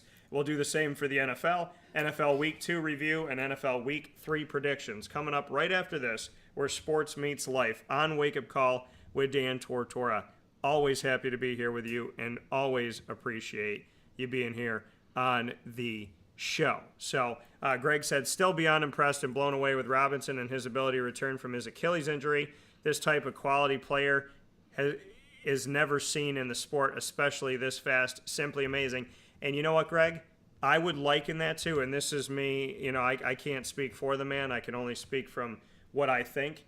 He is an undrafted free agent from Illinois State. Nothing was ever given to him. He wasn't supposed to make the NFL. He wasn't supposed to get a job. He wasn't supposed to be on the roster. So you want to know how he comes back from an Achilles injury? Because everybody's counted him out all the way up to this point, and he counted himself in. And when you have belief and love for yourself like that, and you have the drive and the desire and that chip on your shoulder, the sky is not even the limit. That's right. The sky is the beginning. James Robinson, love you, brother. Keep working hard. And I don't care if people don't respect you, because you're going to make them respect you. We'll take a step aside for a fast break. We'll be back right after this, live from the Lando Lagoon with Papa Joe and myself, Dan Tortora, a.k.a. DT, on Wake Up Call inside of the Cafe Kubal Studios. What'd you do to my site? What'd you do to my site?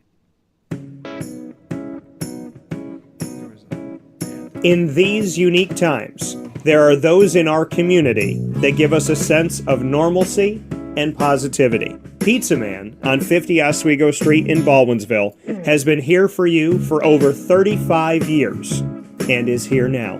Call 315-638-1234 or order online at pizzamanbville.com to bring those familiar tastes into your home. And remember to come see our monthly on-site broadcasts centered around the community and our Baldwinsville Bees.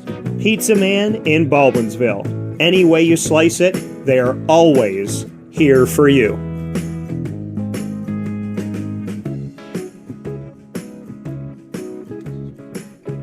This is Jimmer Sikowski, owner-operator of Chick-fil-A Cicero, 7916 Brewerton Road in Cicero, right in front of the Home Depot. Okay. I had a deep feeling that God wanted me to do something bigger with my life and to help people, help others. I kept putting Chick-fil-A in my life, and I realized as I was going through the franchise selection process that positively impacting the lives of others was really core to what we do here at Chick-fil-A. First of all, it starts with the food. The food is brought in fresh daily. We bring in local produce. We prepare to order in the kitchen. We hand bread our chicken. We hand spin our milkshakes. it's great food. It doesn't taste like fast food.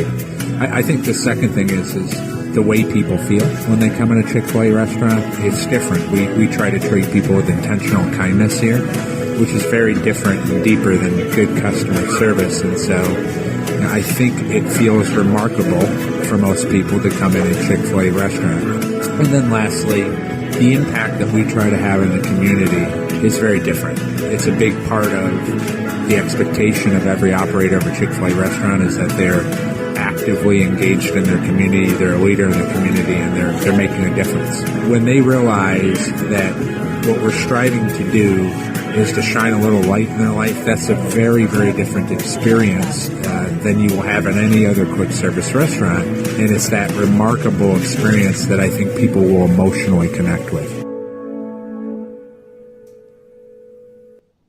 I'm George Townsend of Honda City with some good advice when buying a new car. The true cost of owning a new car is determined by the appraised value when you trade it. No vehicle appraises higher than a Honda. Next, look for low APRs and deep discounts. You also want low maintenance costs and great fuel economy. That's why my advice to you is to buy a new Honda. Looking pre-owned, visit our Honda Certified Used Car Center. Honda City, 7140 Henry Clay Boulevard, Liverpool, or HondaCity-CNY.com. It would be a pity if you don't shop at Honda City. Our corporate purpose at Chick-fil-A is to glorify God by being faithful stewards of all that's entrusted to us and to positively influence all those who come in contact with Chick-fil-A. And what became increasingly clear from our success in Cicero is that people love Chick-fil-A. And also I think we recognized that, we had a great opportunity to grow the brand and grow our platform. I felt incredibly grateful when I was selected to be a Chick-fil-A operator. I think what it's meant for me, what I've come to realize on a very deep level is that this is a calling for me. It's not a career. It's not a job. The Lord called me to be a Chick-fil-A operator and to use these restaurants to glorify Him and to positively influence other people. I'm blessed. I'm very blessed. Head to Chick-fil-A Clay on 3974 State Route 31 in Liverpool, New York.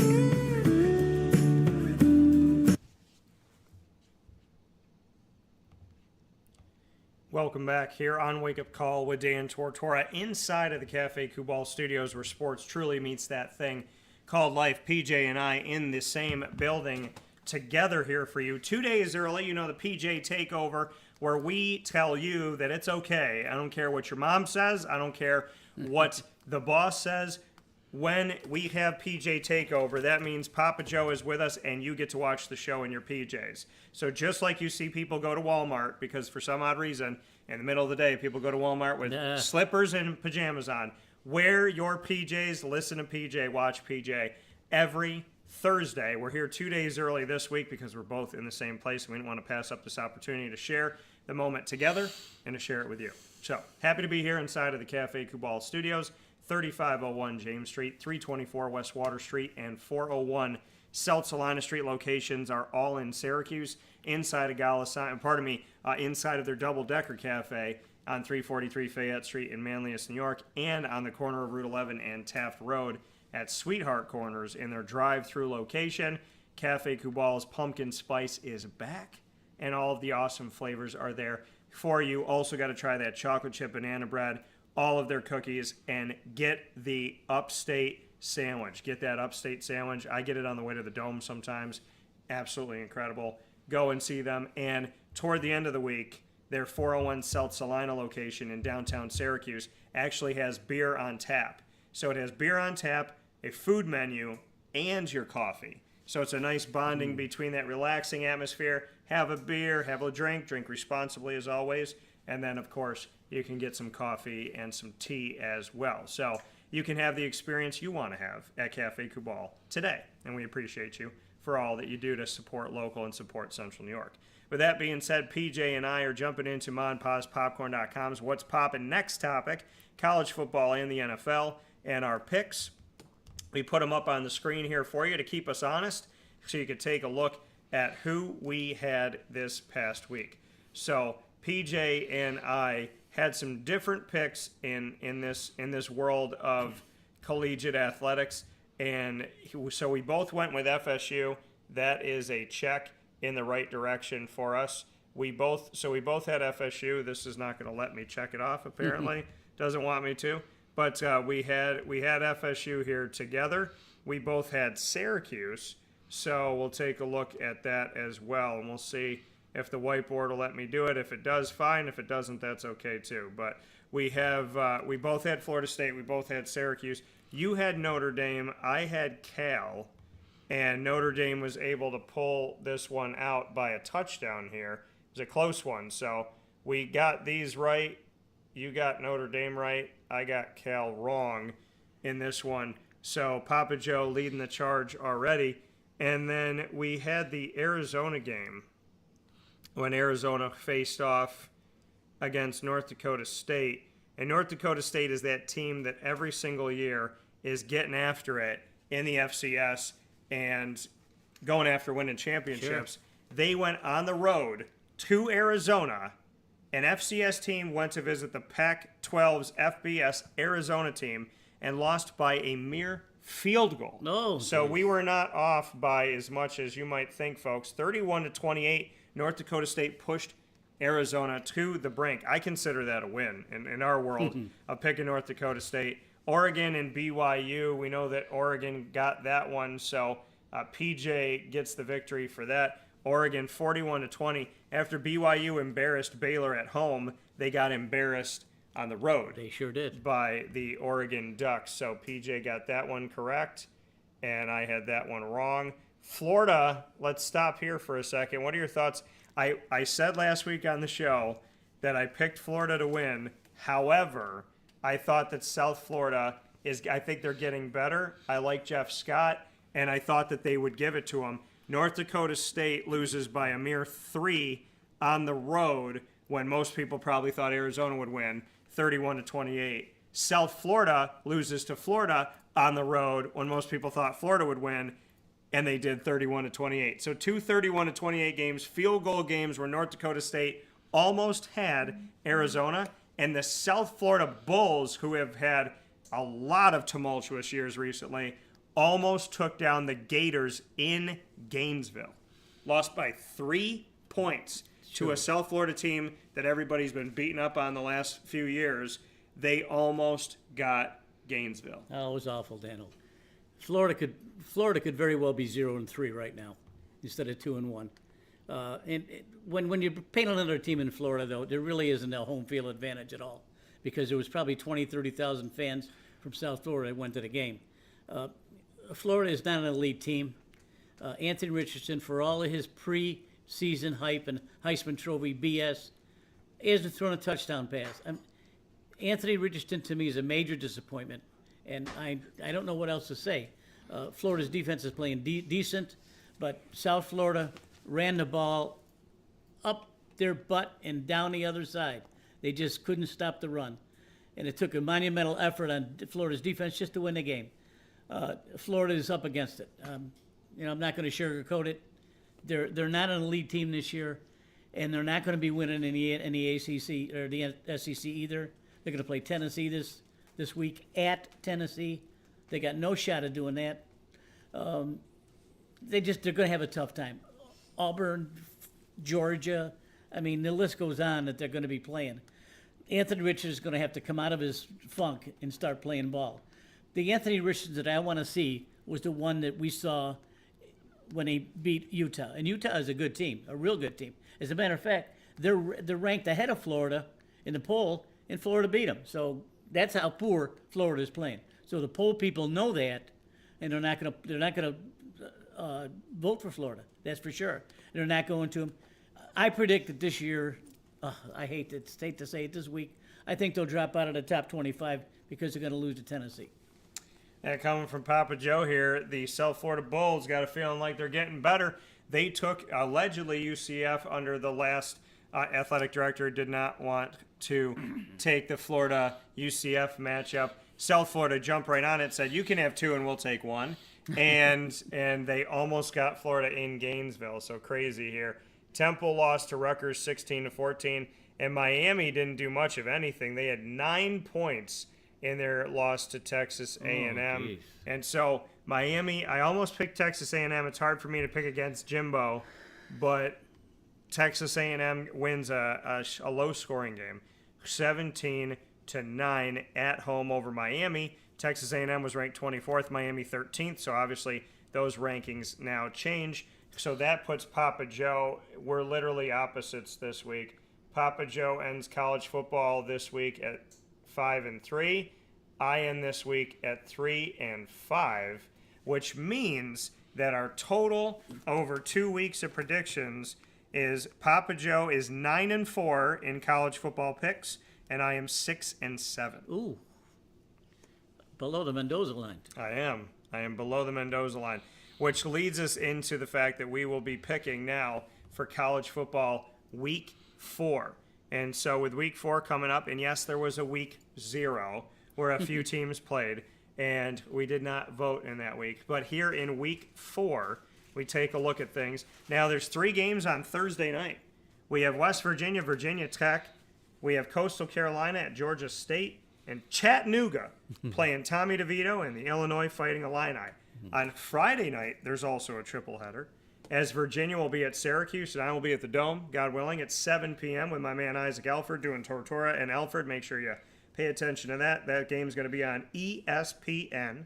Nevada will be at Air Force, and Boise State will be at UTEP.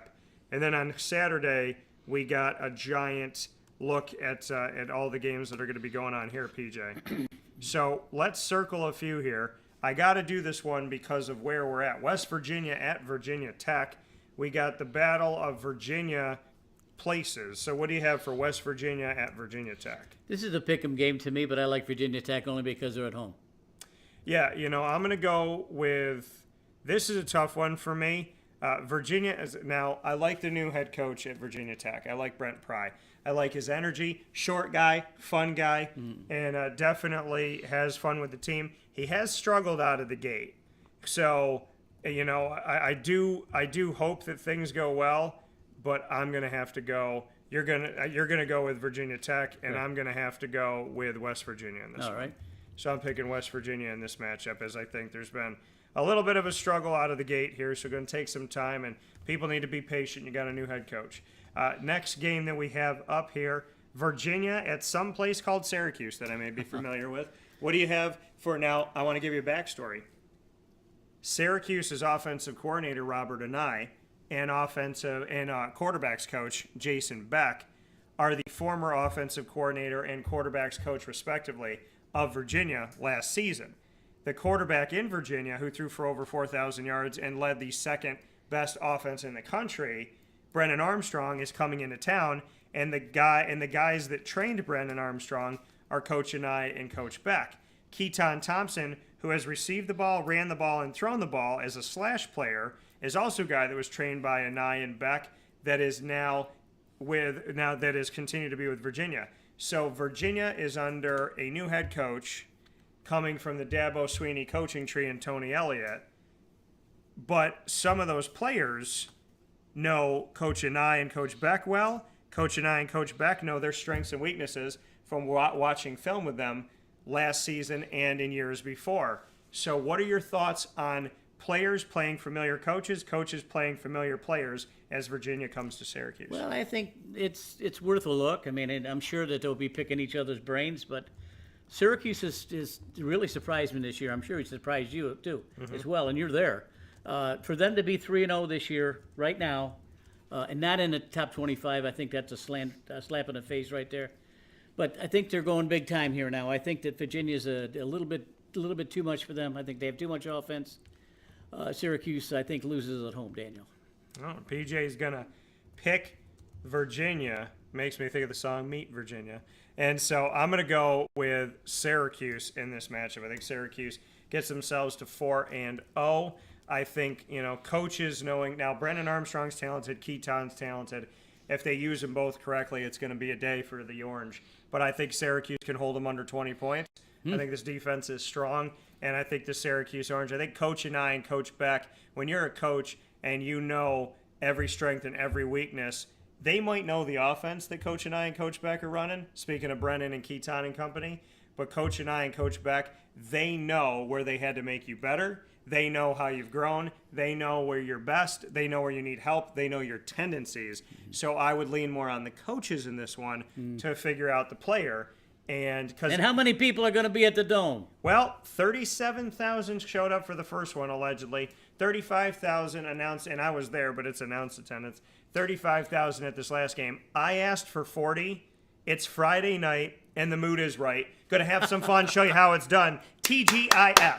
Now, that is the TGIF song when I was a kid, and I bring that up. Why? Because there is no TGIF. There's no Full House. There's no Step by Step. There's no Boy Meets World. There's no Family Matters. There's no dinosaurs. You have no reason to be home at 8 o'clock at night on a Friday because the best television that has ever been on doesn't exist anymore on ABC. Your job and your only job in Syracuse, New York, in Ithaca, in Binghamton, in Cortland, in Watertown, in Albany, in Schenectady, in Skinny Atlas, and on in Cicero, in Clay, in Phoenix, your only job is to get your sweet little behind to the Dome. And I'm a single man, so if there's some beautiful sweet little behinds that want to come and say hello, my sweet little behind will say hello to you. But you bring yourself to the Dome. You give me 40,000. I've asked for it. They've won. They are 3-0. They've won a quarter of their season. They are +6 in the turnover margin. They have not had a turnover. They have forced 6 turnovers. They came back and won a fantastic finish this last game. And what did I tell you about this last game? I told you 3 things. I said it was going to come down to a field goal of difference. I said it was going to be a field goal differential. I said it was going to be a heart stopper. And I said Syracuse is going to win. 32-29 field goal differential. My heart stopped at least 2 or 3 times in the Dome. I don't know if it's because of the sangria or because of the game, or both. And Syracuse won. So I predicted it. It happened. But I wanted 40,000, and you need to make that right. So bring me 40,000 in the Dome this Friday night, 7 o'clock, ESPN. Show ESPN what the Dome looks like when it's loud, when it's rocking, and when we're feeling good. Fans, to get to 4-0, these players appreciate you. They love you, and they want to see you. What's the capacity? So you better show up, just under 50,000. Just under 50,000. So get your tail behind there, 40,000 plus. Maybe I'll meet my wife on Friday. We'll see. Let's have fun. I'm picking Syracuse. Let's do it. And I'm excited to see it. Next game that we have up here, Clemson at Wake Forest. And people might think, Dan, it's Clemson. Wow. But Wake Forest and NC State have had their number in the last couple of years. And Wake Forest is playing at home. This noon game is going to kick off on ABC, and you can bet yourself that with Syracuse playing on a Friday, I got all day Saturday to do nothing but watch football. That's true. And all day Sunday. So what am I going to do when Clemson plays Wake Forest? I'm going to have Lily and I set up with some good stuff, maybe some homemade nachos, parked right in front of my TV as noon Eastern kickoff on ABC has number 5 Clemson at number 21 Wake Forest. And I don't think this is going to be as easy as you think. Well, I think Wake Forest is a little bit overmatched right now. We haven't seen the real Clemson yet. And I tell you, I'm really disappointed. The second coming of Tua ain't Tuaing, let me tell you. I don't like the way he plays. Say his name. Huh? Say his name. I can't say it. DJ Uyunglele. Well, hell, he's the second Tua to me. But, and I think he needs to play really, really, really, really well for them to beat Wake Forest, and I think that he does. I like Clemson. Yeah, Clemson, to paint a little picture for you here, folks, Clemson has started off the season 3-0, so has Wake Forest. Clemson defeated 3 non-ranked teams. Wake Forest defeated 3 non-ranked teams. Clemson defeated Georgia Tech 41-10 at Georgia Tech in conference. Furman 35-12, which some people just think is a last name, and Louisiana Tech 48-20. With no offense to Furman, much love. Now, Wake Forest is also 3-0. Wake Forest 3-0 came like this, folks. They beat VMI, which some people might think, is that a disease? So VMI, they beat them at home 41-10. They won at Vanderbilt. You know that team that's in the SEC that collects a paycheck, but nobody knows why they're there. Right. 45-25. And they barely beat Liberty at home in Winston-Salem, North Carolina. 37-36. They barely got out alive against Liberty. And because of that, I'm going to pick Clemson. Okay. So I'm going to go with Clemson in this one. Really wanted Liberty to get their third ACC victory in 2 years, and their only ACC victories in the history of their program have come in the last 2 years. They almost had 3 last year, and they almost had their third again here against Wake Forest on the road. So with Clemson on the road at Wake Forest, 2 coaches I respect greatly, Dabo Sweeney and Dave Clawson, I am going to go with PJ in this one, and I'm going to pick the Clemson Tigers over the Wake Forest Demon Deacons. And they're looking at this as we go to our next game here, PJ. Some of these games, now, if this was a basketball game, Duke at Kansas, but Duke's playing pretty well under Mike Elko, who came from Jimbo Fisher over at Texas A&M. But we have number 20 ranked Florida, still in the top 25. Number 20 ranked Florida at number 11 ranked, who's come up in the last 2 to 3 years. We knew eventually it would happen. And Tennessee is winning. Who's their head coach? Josh Heupel. Where's Josh Heupel from? UC mother-freaking F. Coming from Central Florida, where I had him for a couple of years. Florida at Tennessee. PJ, it is on CBS, which is a little atypical, but we're going to see him on CBS here, 3:30 p.m. Eastern Time. The SEC on CBS. Who do you have? Well, you heard me rant a little bit earlier about how Florida's playing. Anthony Richardson needs to have the game of his life this week. He needs, game of this season, let's put it this way. In order for Florida to stay close, they're going to have a big game from him. They certainly have the athletes. I don't know if they can put it together. Billy Napier's doing a heck of a job. He's trying to get these kids to play better as a team. He's teaching him. I just don't think they have enough this week. It pains me to say that Tennessee is going to win this game. PJ, Florida, as you've stated, has not looked that great. Tennessee, on the other hand, they last year did some things, but they lost. Now, they beat a really good Pittsburgh team this year who had beaten them last year. Right. Tennessee knew what it was like to lose at home, so they gave it back to Pittsburgh this time around. I have Tennessee at home winning this game to go to 4-0. Tennessee has defeated Ball State 59-10, at 17th ranked Pittsburgh at the time 34-27, and Akron 63-6. The Florida Gators so far this season, like you said, are 2-1, 0-1 in conference play. The Gators beat Utah, they've done well to come up at the end of the season. Utah ranked 7th at the time, beat them 29-26, barely. Lost to number 20 ranked Kentucky very early to play them, 26-16, and barely beat South Florida 31-28. They lost that game by 10 to Kentucky. The 2 wins they have are 3 points apiece.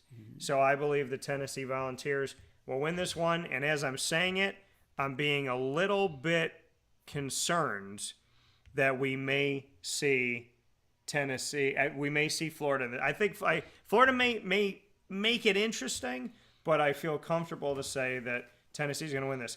We heard from Greg that he's going to be in Happy Valley, and I looked at this game to see if it could be a trip-up game, and he wants to know what we think about this one, as we will see Central Michigan at number 14th ranked Penn State on the Big Ten Network at noon. What do you have for this? Yeah, no trip up there. This is Penn State all the way. So, yeah, I got Penn State in this one too. So Central Michigan at Penn State. PJ and I are going to go Penn State on this one. And so have a good time in Happy Valley. What do we get in here? Can we play prognosticators? What is the % chance that both SU and NC State are both nationally ranked when they play at the Dome on October 15th? None. I don't think that the country respects Syracuse enough. And no, I don't think so either. And Syracuse, to win the games that they've won so far, they haven't played a ranked team. Mm-hmm. And so I think, Greg, I think at that time, because Syracuse will play Wagner after that, there's a chance they might squeak in between 23 and 22 to 25, 23 to 25, that like the bottom of the top 25. NC State has got national respect, so NC State could be ranked, but I think Syracuse has if they have a chance, they'll be ranked in the bottom of the top 25. They'll be 23 to 25. Yep, if they start off the season at that point if they start out 5-0. So I would say that's where they would be. A couple more games here that PJ and I have to pick before we head to the NFL and take our final step aside. By the way, keep voting in our polls. Just like the Shohei Ohtani Aaron Judge poll, this one is locked dead even. 50% of you think the AL East is the better East division. The other 50 think the NL East. What East division is better in baseball this season? The AL East, which currently has 3 teams that would make the playoffs, or the NL East, which currently has 3 teams that will make the playoffs? You are 50-50 deadlocked right now that half of you believe it's the AL, half of you believe it's the NL East division. So let's see who's going to take that one as we are early in our pollings. PJ, other games here that we have to look at, if there's one that you would like to circle, stop me here. But number 10 ranked Arkansas, like Tennessee, who in the last 3 years has come up in the SEC, top 10 ranked Arkansas at 23 ranked Texas A&M. Texas A&M was ranked, I think, 24 this past week. They only moved up 1 spot in beating Miami, who was ranked in the top 15, which makes no sense at all. How do you beat a top 15 ranked team and not go up more than 1 spot? So Arkansas at Texas A&M, what do you got? Well, Arkansas is playing really, really well this year. I'm surprised that they're this good. Texas A&M has not played up to their billing at all. I think Jimbo's got some major problems over there. But they're playing at home, and I think Jimbo can rally them. I like Texas A&M.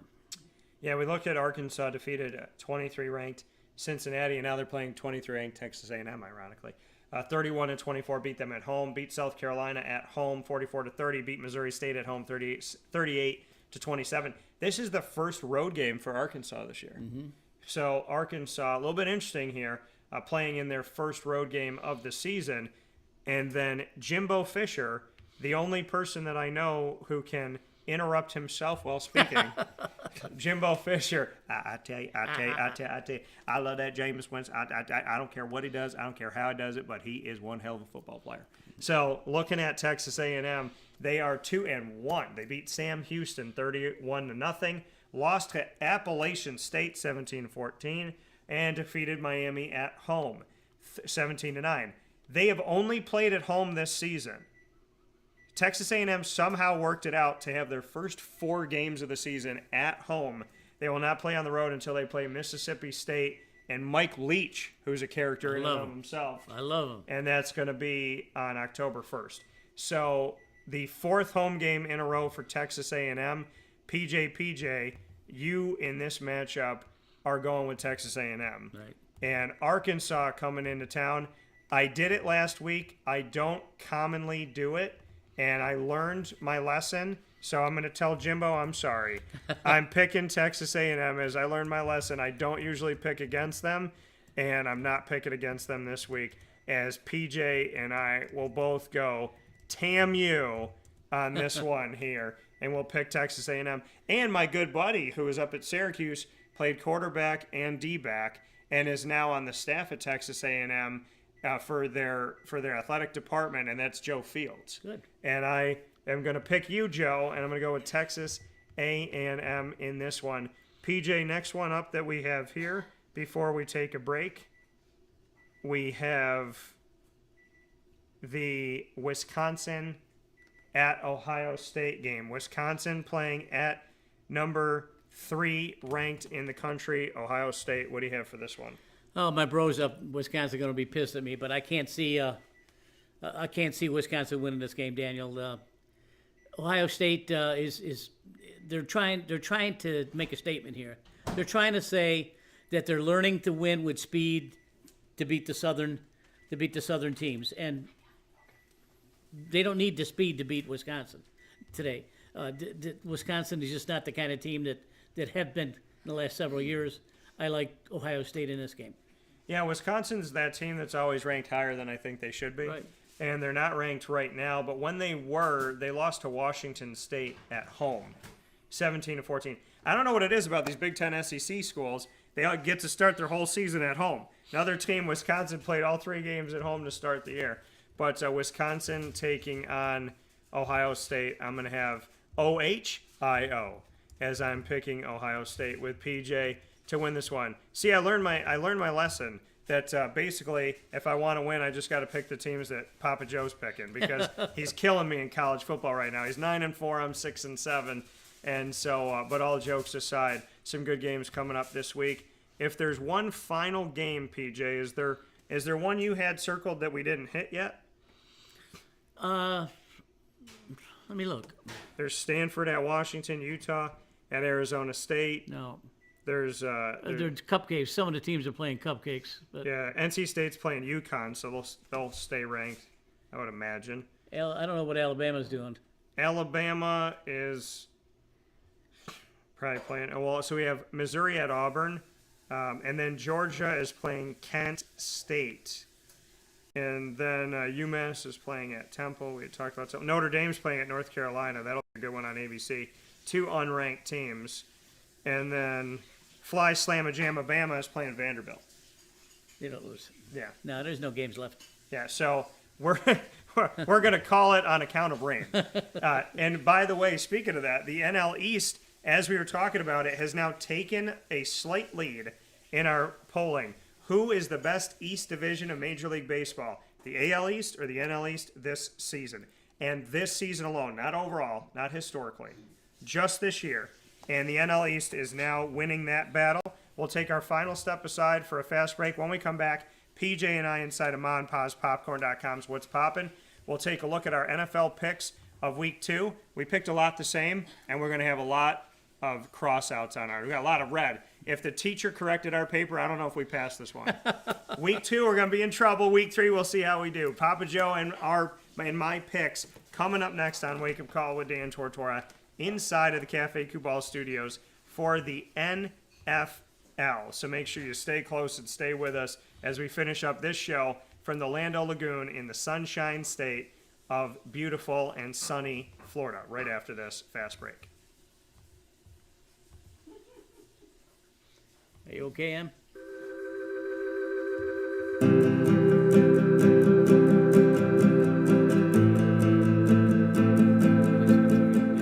Cafe Kubal offers same-day local delivery of our products, offering no delivery charge for Onondaga County. Shop cafekubal.com for fresh roasted coffee beans, cold brew, travel mugs, and all your essential Cafe Kubal needs. Cafe Kubal, coffee for the soul.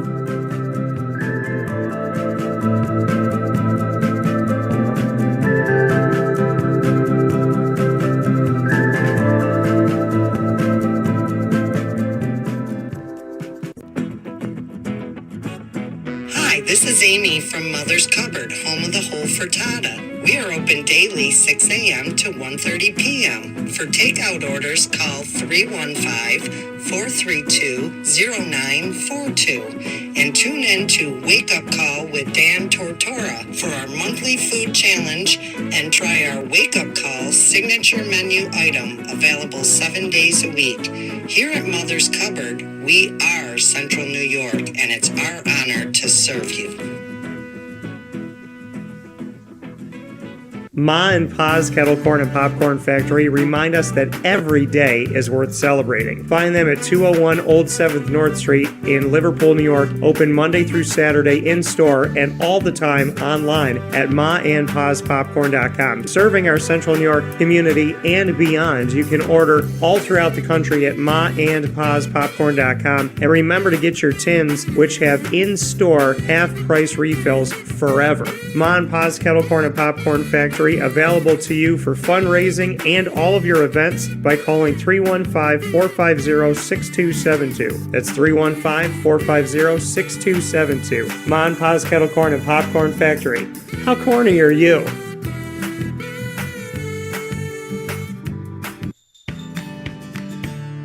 Woody Wicks Candles and Gift Shop, Township 5 Camillus, where you will find handcrafted all-natural soy wax candles over 60 cents to freshen up your home. We carry a wide range of locally made items, Syracuse, Syracuse Salt, and Chocolate Pizza Company, to name a few. Let our knowledgeable staff help choose unique gifts and keepsakes for any occasion. Gifts for family and friends, and maybe a little something for yourself. Woody Wicks Candles and Gift Shop, Township 5 Camillus.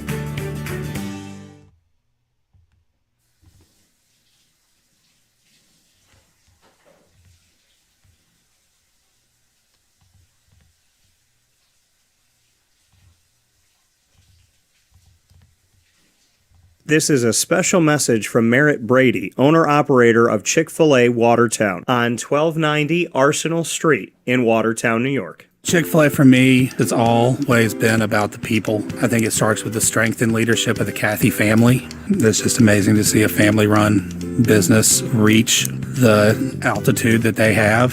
Second mile service is something that we embodied at my previous business, and the ability to make people feel like they're the only person at your establishment, that you are there to serve them that day and looking for those extra ways to make them happy, to anticipate what they need next is what makes me tick. And I'm going to have so many opportunities at Chick-fil-A to do that. It's one of my favorite things to eat in the world.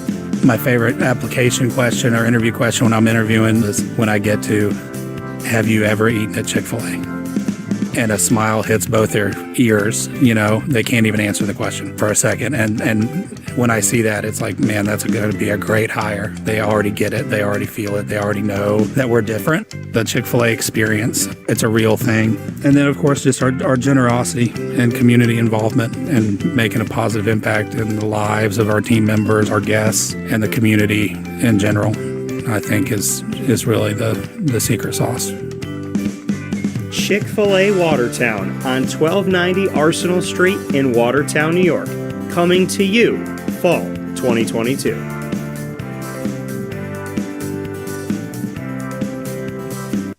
Welcome back here to Wake Up Call with Dan Tortora inside of the Cafe Kubal Studios, hanging out with you where sports meets that thing called life. Always happy to be here on Facebook.com, YouTube.com, and MixLR.com, all / Wake Up Call DT, and of course on wakeupcalldt.com's homepage and on facebook.com / LiveNowDT. Cafe Kubal, our proud and exclusive studio partner on 3501 James Street, 324 West Water Street, 401 South Salina Street, all in Syracuse, New York. Inside of their double-decker cafe on 343 Fayette Street in Manlius, and on the corner of Route 11 and Taft Road at historic Sweetheart Corners in North Syracuse, right by the airport, where you can go through their drive-thru. Head off to Cafe Kubal today. And here with Papa Joe, together in our second home of Wake Up Call and Dan Tortora Broadcast Media, and my second home of the great state of Florida, we are giving you all of our topics 2 days early. Ma and Pa's Kettle Corn and Popcorn Factory, what's poppin'? We talked Major League Baseball, got to the Jaguars, our college football picks from last week, our predictions for this week, and of course, now to the NFL. And so we have the National Football League on the heels of a doubleheader Monday night that saw two teams take care of business, and two teams look like the only business they did was probably in the toilet. So not looking good for Minnesota. Ugly coming out of this week, 24-7 on a team that's got a lot of weapons. And Tennessee just not looking good here. And the Bills putting on a clinic, winning 41-7 after defeating Super Bowl reigning champion Rams the week before on the road 31-10, which means the Buffalo Bills in their first 2 weeks of the NFL season have outscored their opponents 72-17.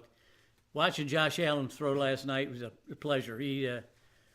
Frankly, he's the best team. He's the best quarterback in the league right now. I mean, yes. he's that good, playing that well, better than Mahomes or any of these other guys.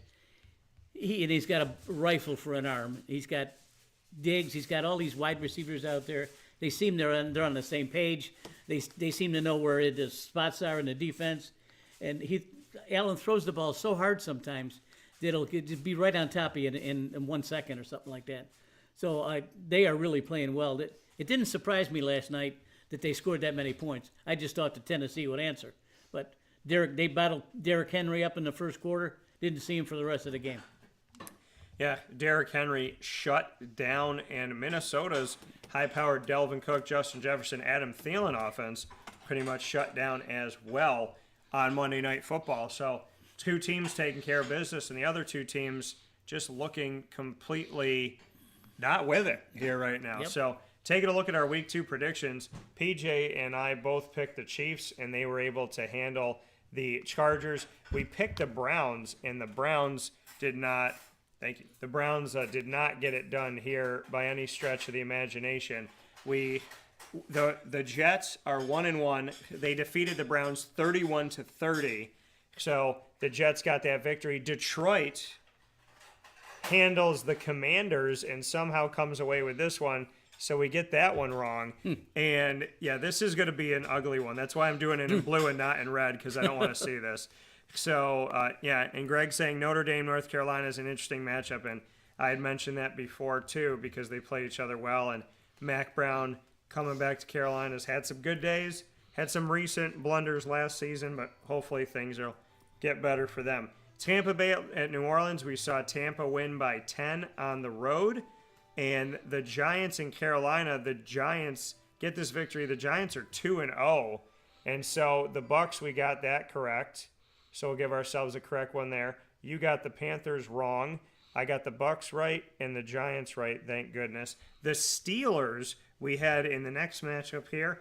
And New England comes to the Steelers on the road, which typically would have been a playoff game in the snow, with Tom Brady being there and Ben Roethlisberger being in Pittsburgh. Somehow Mac Jones and New England beat Pittsburgh here, so we get that one wrong. We both picked the Jaguars to get a victory, so we get the Jaguars in the 24-0 shutout. The Ravens play in a game against the Miami Dolphins, 42-38. Tua throws for almost 500 yards. Lamar Jackson rushes for over 100 yards, and Tyreek Hill finishes just shy of 200 yards receiving. And we get that one incorrect as Miami gets a victory here. The Rams, trying to bounce back from losing to the Bills at home, defeat the Falcons barely at home, 31-27. So we get the Rams in that matchup. And then the 49ers in their game, 49ers 27-7 defeat Seattle at home with Jimmy Garoppolo, who I know PJ is a fan of, so we both get that victory. The Bengals lose to third-string quarterback Cooper Rush, who became the second-string quarterback. I thought they were going to ask Kellen Moore to stop coaching to come out there and play from Boise State. Houston at Denver, my guy Nathaniel Hackett gets his first win as a head coach. He's 1-1 now as a head coach in the NFL. Big shout-out to him and to his dad, Paul Hackett, who coached as well. The Raiders, in overtime, we watched this game with Joey and Miss Mary T, fall to Arizona in overtime 29-23. So we get this one incorrect. And then we see the Packers handle their game without any issue whatsoever. Shout out to Mary and all of your family that's been extremely supportive. Oh, yeah. They share our posts, share the video. They've been responding to me, sending you their love. So a lot of great stuff from the family up in Wisconsin, winning 27-10 in their divisional rival NFC North game against Chicago. And Buffalo takes Tennessee, as we talked about. Philly takes Minnesota. So we got Buffalo correct. We got Minnesota incorrect here. And so Buffalo Bills, yes. Minnesota Vikings, no. Which means that in this week, let's see, PJ. So we got you at 2-2, 2-3, 2-4, 3-4, 3-5, 4, 5-5, 5-6, 6-6, 6-7, and then we have 7, 8. So we have you at 8-8 this week. So PJ is going to finish this week 500, and let's see here if I can get that 8 to be an 8. There we go, 500 there. And then I'm going to take 1, 2, 3, 4, 5, 6, 7, 8. And I got PJ by one game this week, and it's because I picked the Giants. I will be 9-7 this week. So PJ 8-8, I am 9-7, which means our overall record. Taking a look at this, last week you were 5-10-1. So PJ 8-8 this week is going to give you an overall record of 13-18-1. So PJ in the NFL 13-18-1, and I was 7-8. PJ beat me both weeks in college football. I beat him both weeks in the pros. So I was 7-8-1 last week, 9-7 this week, which gives me an overall record. And I think this is going to be pretty good here. So my overall record, I have a winning record in the NFL of 16-15-1. So, PJ, I got you in the NFL. You got me in college so far. Let us pick to round out this special broadcast from down in the Sunshine State. Let's pick our NFL games for week 3. And we'll start with Thursday night football as we have this Thursday, September 22nd, Pittsburgh at Cleveland. Keep in mind that, in 32 NFL franchises through 2 weeks, there's only 6 undefeated teams in the NFL in the first 2 weeks. It's hard to believe. We've gone, I think last week, 5 weeks, 6 or 7 weeks with undefeated teams here. In the NFL right now, only 6 of 32 franchises are still left undefeated. How about this? Miami and Buffalo are the only undefeated teams in the AFC East. The AFC North has no undefeated teams. The AFC South has none. AFC West has only Kansas City at 2-0. The NFC East, which was awful the last couple of years, has the Eagles and the Giants at 2-0. The NFC North has no teams. Everyone's 1-1. Oh, wow. Including Mary's Packers. In the NFC South, Tampa Bay is 2-0. In the NFC West, no teams. All 1-1. No teams are undefeated. So a bunch of these teams don't have anybody as their torchbearer right now, and we have 3 teams in the in the NFL's NFC and in the AFC 3. So 6 teams left undefeated. How surprised are you in that? I am surprised, but it goes to the parity of the league.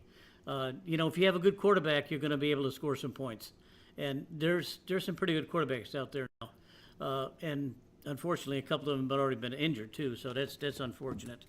But I like to see the teams play more defense than they are. But some of these games with a 31-28 and some of these routes, there's no defense at all played. So sort of like a matador defense, Yeah. So and Greg's saying that Broncos looking awful. I got the W. Better, and I've said this many times to people, no matter what level, high school, college, pro you're playing, better to teach in a win. Yep. So better to get that victory and have to sit there and shore up some things. So we'll head to Thursday night football. Pittsburgh at Cleveland in a division with no team being 2-0. Cincinnati's 0-2. Joe Burrow looked awful. And the Cleveland Browns and the Ravens and the Steelers are all 1-1. In Cleveland, who wins this one? Pittsburgh at Cleveland. Well, Pittsburgh's trying to win with Mitch Trubisky. I know he's a good quarterback. I'm not sure how long Mike Tomlin's going to go with this, but I think they have enough talent and defense to win this game. I think they beat Cleveland. Cleveland has definitely been interesting here. I think we could see a change at quarterback to Kenny Pickett. I said that he would play as a rookie, that I think he should be out there playing. And so I think we'll see him sooner than later. I'm going to pick Cleveland in this one. And this might be the nail in the coffin to put Kenny Pickett out there. Mm-hmm. Next one up, we head to Sunday, Houston at Chicago. 2 ugly-looking teams right now. Oh, jeez.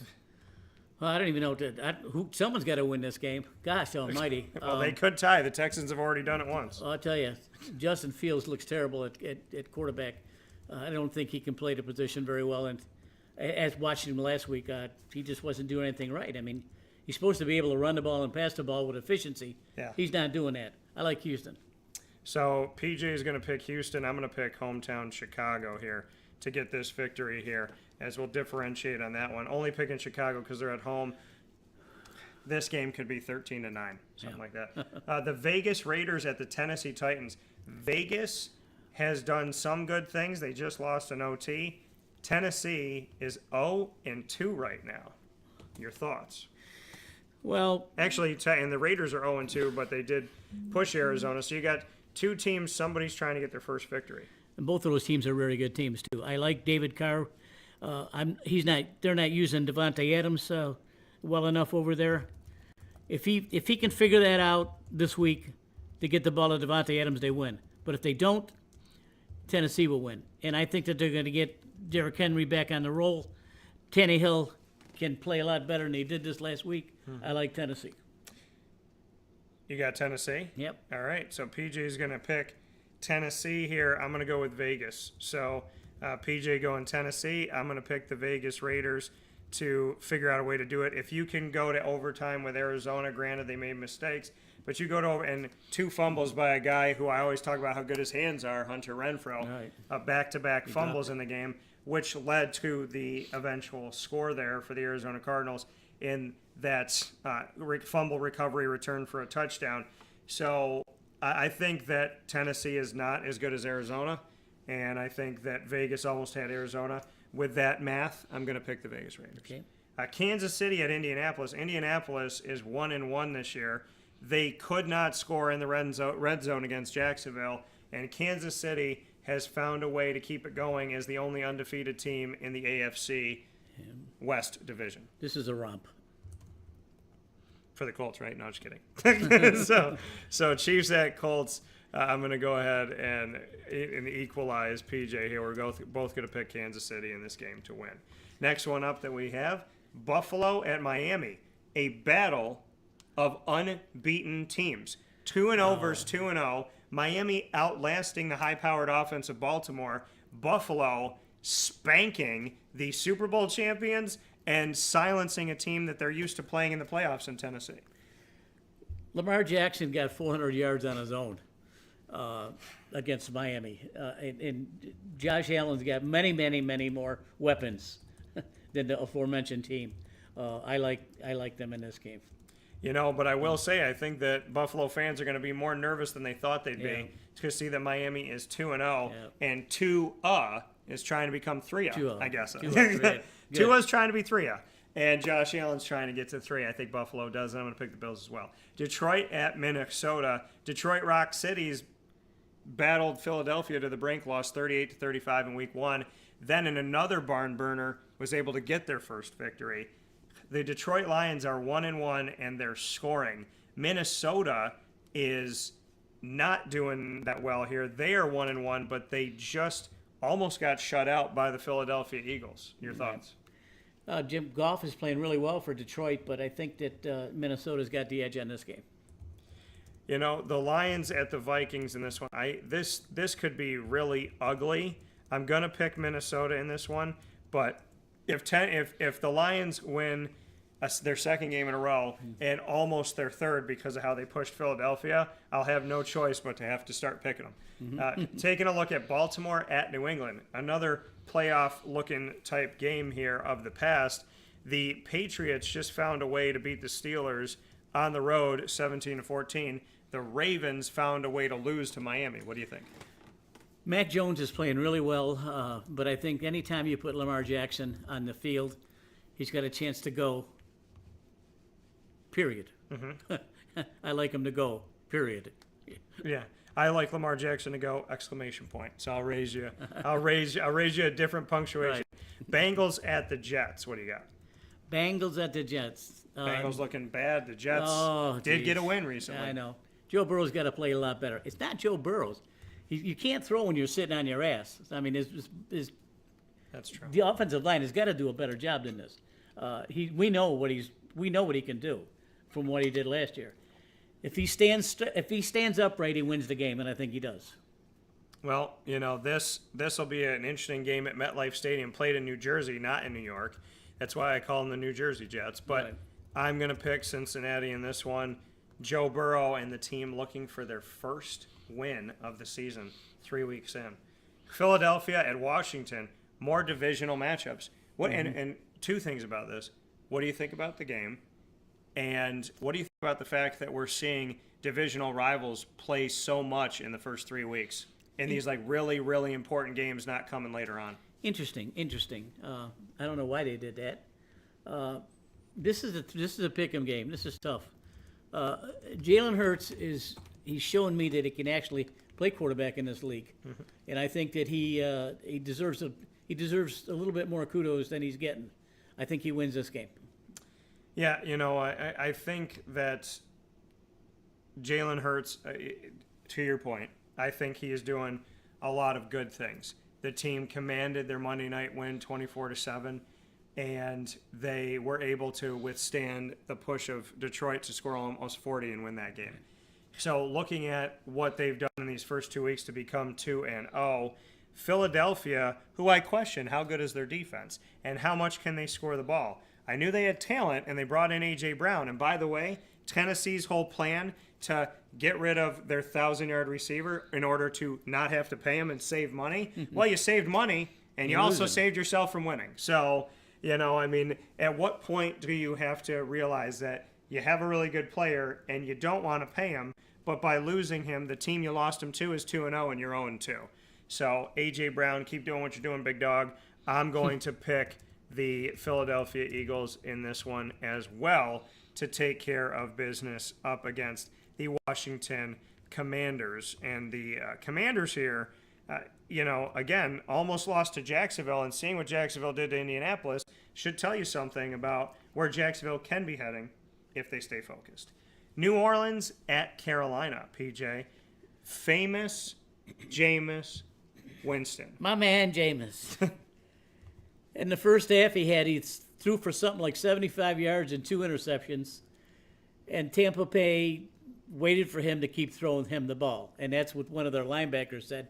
We knew that Jameis was going to throw us the ball. So, with that being said, I like Carolina. Yeah. Jameis. Jameis did find a way to get a victory in week 1. Outstanding. He's got enormous talent. He just doesn't, it doesn't compute between his ears. Withstood Atlanta on the road 27-26, then lost at home. New Orleans at Carolina. How about this? The New Orleans Saints in the first 3 weeks have played every divisional opponent. Wow. They started off playing the Falcons in the NFC South, then played the Bucs, will now play the Carolina Panthers, so they will play their entire division, which means playing each of those teams twice a season. We'll know in the first 3 weeks if the Saints have any shot, because half of their divisional season will be over within the first 3 weeks of 18 weeks. That's right. So I'm going to go with the Carolina Panthers, who I think could potentially be the best receiving core for Jameis Winston this game. So Jameis, man, just crazy. And by the way, you talked about you can't blame Joe Burrow, and you were right. I said Joe Burrow not getting going, but you said obviously he's got to stay upright. How many times do you think he's been sacked in the first 2 weeks? Joe Burrow? Probably 10 at least. 13 times. 13 times. 13 sacks. Not going to win a game that way. Next one up here. And by the way, they could have drafted offensive line when they drafted Jamar Chase, but they drafted the guy that he has a good connection to. But obviously, we're seeing that drafting Jamar was good, but you can't get the ball to him without an offensive line. You need 4 seconds to stand up and throw the ball, and he's not getting it. I don't like these games because Jacksonville doesn't travel to the West Coast well, but at 4 o'clock this week, they're going to be going to the Chargers. They've spent 2 of their first 3 weeks on the road. Jacksonville going to visit Justin Herbert. What are your thoughts as Herbie Herbert is 1-1 and the Jaguars are 1-1? Oh, we love the Jaguars. There's no doubt about that, and you always hear me profess that I think that they're going to be an up-and-coming team. But this is different. These guys are different. Herbert is a beast out there. Got a ton of receivers, and they can score points at a drop of a hat. And I like them, unfortunately. Yeah, I got to pick the Chargers in this one. Jacksonville does not travel well to the West Coast, and the Chargers are coming off of a game where they pushed Kansas City. I think Jacksonville's improving, but they're going to definitely hit a buzzsaw this week. They will, too. Los Angeles Rams at 1-1, and the Arizona coming off of a win in OT Cardinals defensively, also 1-1. Who becomes 2-1 in the NFC West? Rams. The Rams or the Cardinals? Okay. Rams, period. I mean, Arizona just is, to me, is not going to go very. I like Kyler Murray. I know that you hear this argument all the time from me. I just don't think that they're going to win with him. Yeah, and we're picking both of the teams coming out of Los Angeles. I'm going to go with the Rams on the road as well against the Cardinals. Atlanta at Seattle. 2 games versus 2 teams that don't have a quarterback that I believe is going to be the dominant starter by the end of the year. Waiting for my guy Desmond Ridder to get some pub in Atlanta. What do you have? This is a terrible game right here.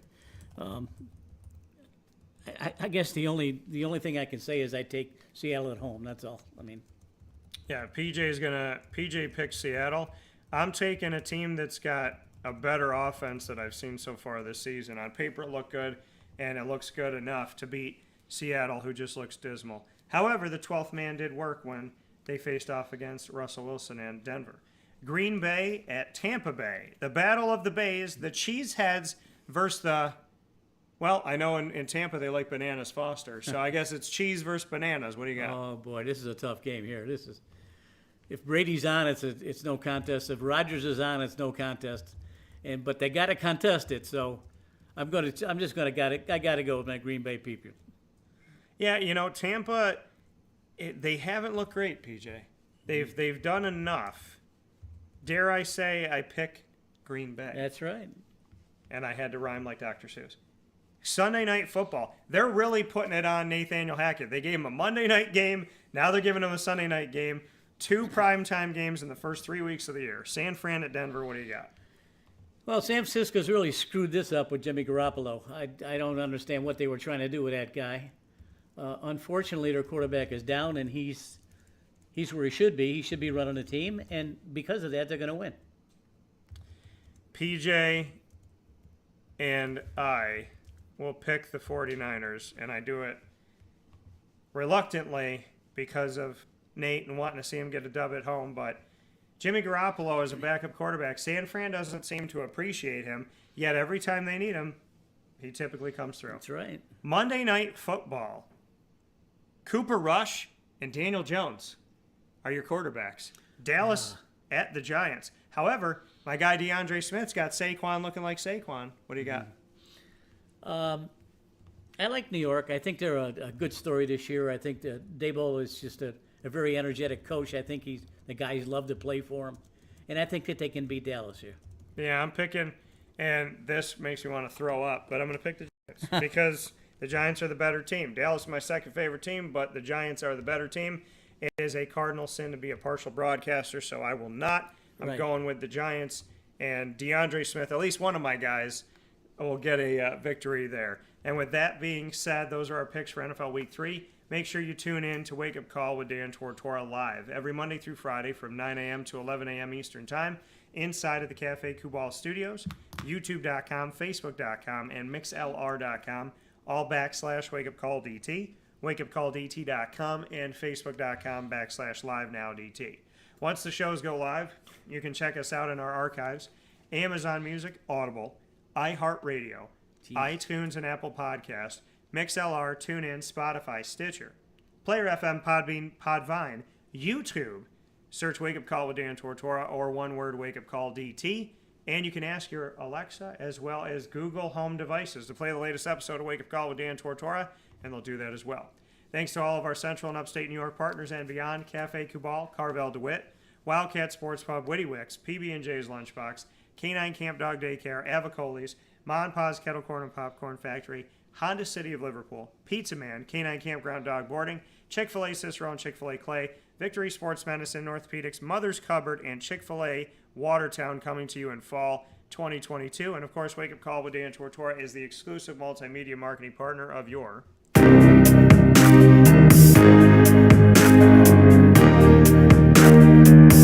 Lemoyne College Dolphins. It is fins way the heck up. Fins way up. Touch the sky up. Slap God's hand, fins way up. So make sure you check it out, the Dolphins, on Wake Up Call every Wednesday at 9 a.m. during Dolphin time. They are exclusive in our multimedia marketing partnership. AD and DT comes to you every first and third Wednesday, including this Wednesday with Athletics Director Bob Beretta and myself, Dan Tortora, a.k.a. DT. Bob and I are going to be talking about club sports and intramurals, expanding the footprint of Lemoyne Dolphins athletics, and potentially looking at some of these club sports becoming intercollegiate athletic programs as Lemoyne looks at potentially moving to Division I. Oh, no. So No. definitely check that out, Lemoyne College Dolphins, and looking at the Dolphin Dive coming to you every second and fourth Wednesday, including next week, as we will feature coaches, student athletes, administration, as well as taking a look at future Dolphins and alumni in our specials. You could get all of our Lemoyne content by going to by going to the Lemoyne tab on wakeupcalldt.com, subscribing to youtube.com/wakeupcalldt, and for more information on your Dolphins, go to LeMoyneDolphins.com.